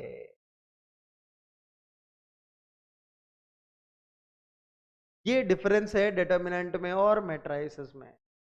अगर मैं किसी डिटरमिनेंट में कोई कांस्टेंट मल्टीप्लाई करता हूं तो वो एक रो या एक कॉलम में ही मल्टीप्लाई कर सकते हैं, जैसे हमने रो नंबर 1 में मल्टीप्लाई कर दिया के को, लेकिन मैट्रिक्स के अंदर वो हर एक एलिमेंट में मल्टीप्लाई होता है। समझ में आ रही है बात? Everybody, is it clear? ठीक, तो जरा समझना, मैं आपको एक चीज बोलता हूं, थोड़ी देर के लिए बोलो कि ये एक ए मैट्रिक्स है, ठीक है? चलो मैं एक अलग ही एग्जांपल ले लेता हूं। ठीक है, देखना जरा, k into A B C D E F G H I, तो इसको अगर मैं लिखूंगा तो हर एक में मल्टीप्लाई होगा बिकॉज ये मैट्रिक्स है। तो के ए, के बी, के सी, है ना? एक मिनट, के ए, के बी, के सी, के डी, के ई, के एफ, के जी, के एच, के आई, ऐसा है बेटा? यस। अच्छा, इसको अगर मैं थोड़ी देर के लिए ए मैट्रिक्स बोलता हूं तो ये k into A matrix is equal to, मेरे पास आ गई है ये वाली, है ना? चलो ठीक, अगर मैं अब इसका डिटरमिनेंट बोलता हूं, इस मैट्रिक्स का डिटरमिनेंट वैल्यू अगर तुमसे पूछता हूं, तो देखो तुम यहां पे देखो कि सर अगर मैंने किसी डिटरमिनेंट में एक कांस्टेंट के का मल्टीप्लाई किया था तो वो कांस्टेंट केवल एक ही रो में मल्टीप्लाई हुआ था। तो इसी का उल्टा समझू तो सर मैं अगर डिटरमिनेंट में कोई चीज बाहर लेके आना चाहता हूं तो किसी एक रो से बाहर लेके आ सकता हूं। देखो जरा, समझ में आ रही है मैं क्या बात बोल रहा हूं? कि अगर मुझे डिटरमिनेंट में कोई चीज बाहर लेके आनी है तो मैं किसी एक रो से बाहर लेके आ सकता हूं। जैसे यहां पे अगर मैं के इंटू ए डिटरमिनेंट को देखूं तो के इंटू ए डिटरमिनेंट ऐसे होगी, के ए, के बी, के सी, के डी, के ई, के एफ, के जी, के एच, के आई, ऐसे होगी डिटरमिनेंट। अच्छा, बाहर अगर लेना है तो एक रो में से, मान लो पहली रो में से के बाहर लिया है, दूसरी रो में से भी के बाहर लिया है, तीसरी रो में से भी के बाहर लिया है, तब जाके ये ऐसा बनेगा। देखो ये वाला के पहली रो में से बाहर लेके आए, जैसे यहां पे लेके आए थे। यस, ये डिटरमिनेंट में और चीजें क्लियर होंगी अगर अभी नहीं आती है आप लोगों को तो, ठीक है, लेकिन मैं फिर भी मैंने थोड़ा सा बता दिया। तो ये के क्यूब आया। Basically what am I trying to tell you over here is, मैं आपको यहां पर ये चीज बताना चाह रहा हूं, क्या सुनना मेरी बात, बहुत इंपॉर्टेंट चीज बताना चाह रहा हूं मैं यहाँ पे, जिसमें बच्चे गड़बड़ कर देते हैं और वहीं पे प्रॉब्लम हो जाती है। कॉन्सेप्ट है, क्या है concept?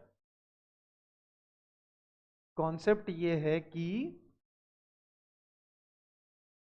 k into let's say b का determinant where k is some scalar is equal to k to the power order of b, order of b नहीं लिखना चाहिए, number of rows in b या number of columns in b, number of rows या columns in b into b matrix. समझ में आई बात? k into b, k into some matrix का डिटर्मिनेंट वैल्यू क्या होगा? k into some matrix b का डिटर्मिनेंट वैल्यू क्या होगा? k to the power number of rows या फिर columns in b into determinant of b। जैसे ये क्वेश्चन देखो, 5 इंटू एडजॉइंट a का डिटर्मिनेंट, तो ये क्या होगा? 5 times number of rows in adjoint a times adjoint A का डिटर्मिनेंट, ये वैल्यू अपने को 5 दिया हुआ है। यस। अच्छा, ए 3 क्रॉस 3 मैट्रिक्स है, तो हमने ये तो चीज पहले भी देखी थी यार कि अगर A 3x3 मैट्रिक्स लिया था तो कोफैक्टर मैट्रिक्स भी 3x3 आया था, उसका ट्रांसपोज लेंगे तो वो भी 3x3 मैट्रिक्स आएगा, बोले तो एडजॉइंट भी 3x3 मैट्रिक्स आएगा। तो इस प्रॉब्लम के अंदर मेरे पास number of rows in adjoint A कितने हो गए? 3। मैंने कहा चलो बहुत बढ़िया, इनटू एडजॉइंट ए का डिटर्मिनेंट इज इक्वल टू 5। ऐसा है, तो एडजॉइंट ए का डिटर्मिनेंट अपना कितना आ गया बेटे? 1/25 आ गया। हाँ या ना एवरीबडी? यस। ठीक है, अपने पास एक फॉर्मूला है यहां पर जो कि एडजॉइंट ए का डिटर्मिनेंट होने पर डिटर्मिनेंट ऑफ ए निकालने में हमारी मदद कर सकता है। कौन सा फॉर्मूला है? 1 2 3 4 स्लाइड के ऊपर देखो, यहां पर n रिप्रेजेंट्स नंबर ऑफ रोज। कौन सा फॉर्मूला है जो कि डिटर्मिनेंट ऑफ एडजॉइंट ए का यूज करने पर डिटर्मिनेंट ऑफ ए दे सकता है हमें? फोर्थ वाला। एवरीबडी देखो जरा। यस, तो एडजॉइंट ऑफ ए का determinant is equal to determinant of A to the power n minus 1, since adjoint of A का determinant is equal to determinant of A to the power n minus 1, ऐसा formula है। तो ये 1/25 अगर है तो determinant of A to the power n minus 1, n is the order, यानी 3 minus 1 बोले तो 2, तो डिटर्मिनेंट ऑफ ए कितना आ गया? Plus minus 1/5। Yes, A is the correct answer. Bye the way ये जेई मेंस का प्रीवियस ईयर का problem है। बच्चा कहां गड़बड़ कर सकता है? वो इस 5 को हो सकता है डायरेक्टली बाहर ले आए। बस ये चीज ध्यान रखना कि एनी मैट्रिक्स इनटू स्केलर का डिटर्मिनेंट, ये बी मैट्रिक्स है, इनटू स्केलर कुछ के है, उसका पूरे का determinant is equal to what? K times k to the power number of rows in column B into determinant of B. ठीक है, बस इतना सा ध्यान रखना, बाकी तो कर ही लोगे क्योंकि ये फॉर्मूला तो आप लोगों को याद ही होगा। चलो बहुत बढ़िया, आगे बढ़ते हैं। If P is the adjoint of, okay, P is equal to adjoint of A, ये दिया हुआ है, और determinant of A is equal to 4 दिया हुआ है, then alpha is equal to this. अच्छा, डिटर्मिनेंट ऑफ ये मुझे निकालना है। इस इक्वेशन, इस पूरी मैट्रिक्स के अंदर एक अल्फा अननोन है जो कि मुझे निकालना है। तो डोंट यू थिंक कि आप इसका डिटर्मिनेंट लिख सकते हो? यानी आप एडजॉइंट ऑफ ए का डिटर्मिनेंट लिख सकते हो, बिकॉज प्रॉब्लम आपको बोल रहा है कि P is equal to adjoint of A है। P is the adjoint of the matrix A, यानी P is equal to adjoint of A, और डिटर्मिनेंट ऑफ A आप लोगों को गिवन है 4। ठीक है, तो A का डिटर्मिनेंट गिवन है, एडजॉइंट ऑफ A यानी कि P का डिटर्मिनेंट आप लिख सकते हो, और इन दोनों के बीच में तो आप रिलेशन जानते हो ना, एडजॉइंट ऑफ A का determinant is equal to determinant of A to the power n minus 1। आपका क्वेश्चन सॉल्व हो जाएगा। तो इसका डिटर्मिनेंट वैल्यू लिखते हैं बस 1 टाइम्स, मेरे ख्याल से ये आता होगा, नहीं आता होगा तो मैं अगली क्लास के अंदर सिखा दूंगा। 1 times 4 3 12 minus 4 3 12 minus alpha times 1 into 4 यानी 4 माइनस 6 प्लस 3 टाइम्स 4 माइनस 6। ठीक है, ये डिटर्मिनेंट का वैल्यू आया P का। ठीक है, तो ये कितना आया? डिटर्मिनेंट ऑफ P कितना हो गया? डिटर्मिनेंट ऑफ P आपका हो गया तो 0 हो गया, ये 2 अल्फा और 2 अल्फा और माइनस 6, 2 अल्फा माइनस 6 ऐसे ही है। ठीक है, तो 2 alpha minus 6 is equal to 4 to the power 2 alpha minus 6 is equal to 4 to the power 2, alpha is equal to 11। Yes, that is your answer. और बाय द वे ये JEE का previous year problem है। देख लो यार, खुद देख लो। Okay, if A is equal to this and A into adjoint A is equal to A into A dash यानी A transpose, then 5A plus B will be equal to what? ठीक है, चलो थोड़ी देर बाद मेथड 1, पहले तो method 1 बता देता हूं कि फॉर्मूला 1 से कर लो, और मेथड 2 भी बता देता हूं। पहले मेथड 1 से बता देता हूं। देखो, A मैट्रिक्स आप लोगों को गिवन है, तो आप एडजॉइंट A लिख सकते हो क्या? पहले तो मुझे ये बताओ, एडजॉइंट A लिख सकते हो क्या? A मैट्रिक्स आपको गिवन है तो। हाँ सर, पहले कोफैक्टर लिखना पड़ेगा, तो कोफैक्टर ऑफ 5A लिखते हैं सबसे पहले ना, कोफैक्टर। अच्छा, सबसे पहले साइन कन्वेंशन दे देते हैं, तो प्लस माइनस, अब ऑल्टरनेट चलना है तो माइनस और प्लस। हाँ या ना बेटे? तो कोफैक्टर ऑफ 5A लिखते हैं अगर, कोफैक्टर ऑफ 5A, तो वो कितना हो जाएगा? प्लस साइन के साथ लेना है, और जिस रो में और जिस कॉलम में वो आ रहा है उड़ा दो, तो बचा अकेला 2। ठीक है, को फैक्टर ऑफ माइनस बी लिखना है अगर, तो माइनस साइन तो आएगा ही, और 3 को फैक्टर ऑफ 3 अगर लिखना है तो माइनस साइन तो आएगा ही और माइनस बी यानी कि बी हो गया, और को फैक्टर ऑफ 2 अगर लिखना है तो प्लस साइन तो आएगा ही और 5a हो गया। ठीक है एवरीबॉडी, ये को फैक्टर हो गए। तो आपकी को फैक्टर मैट्रिक्स कैसी होगी? ठीक है सर, हमारी को फैक्टर मैट्रिक्स जो है वो ऐसी हो गई, को फैक्टर ऑफ a 2 हो गया, को फैक्टर ऑफ माइनस बी -3, और ये b और 5a ऐसी हो गई। मैंने कहा इसका जरा ट्रांसपोज ले लो, वही आपका एडजॉइंट हो जाएगा। तो एडजॉइंट ऑफ a आप लोगों का आ गया, कितना आ गया? 2 -3 b और 5a, ये आ गया आपका एडजॉइंट एवरीबॉडी। अब क्वेश्चन आपको एक इक्वेशन दिया हुआ है, a into adjoint a is equal to a into a transpose, तो लिख देते हैं a into adjoint a is equal to a into a transpose given है, इसका यूज करते हैं। ठीक है, ए मैट्रिक्स भी अपने पास है, 5a माइनस बी 3 और 2, ये a हो गई, एडजॉइंट a लिखेंगे तो ऐसी। ठीक है, is equal to a matrix.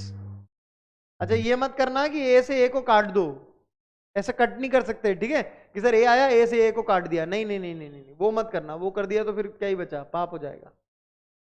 ठीक है, a इंटू एडजॉइंट a। ठीक है, a मैट्रिक्स ये लिख दी, और a ट्रांसपोज लिखना तो आसान है, a ट्रांसपोज कैसे लिख देंगे? 5a माइनस बी और 3 2। ठीक है, चलो अब इधर भी मल्टीप्लाई कर सकते हो, इधर भी मल्टीप्लाई कर सकते हो, फिर दो मैट्रिक्स को इक्वल करवाना है, करवा दोगे तो आपके पास 5a प्लस बी की वैल्यू मेरे ख्याल से आ जानी चाहिए। देखो जरा, इधर मल्टीप्लाई करवाओगे तो क्या आएगा? तो 10a प्लस 3b। ठीक है, फिर इधर कितना आएगा? 5ab माइनस 5ab यानी 0। ठीक है, फिर ये 3 इंटू 2 6, यहां पे 0, और यहां पे कितना आ जाएगा? 10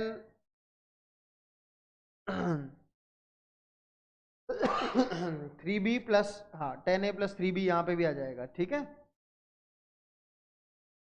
और इधर इधर आ जाएगा 25a square plus B square, 25a square plus B square, फिर यहां पे कितना आ जाएगा? 15a minus 2b,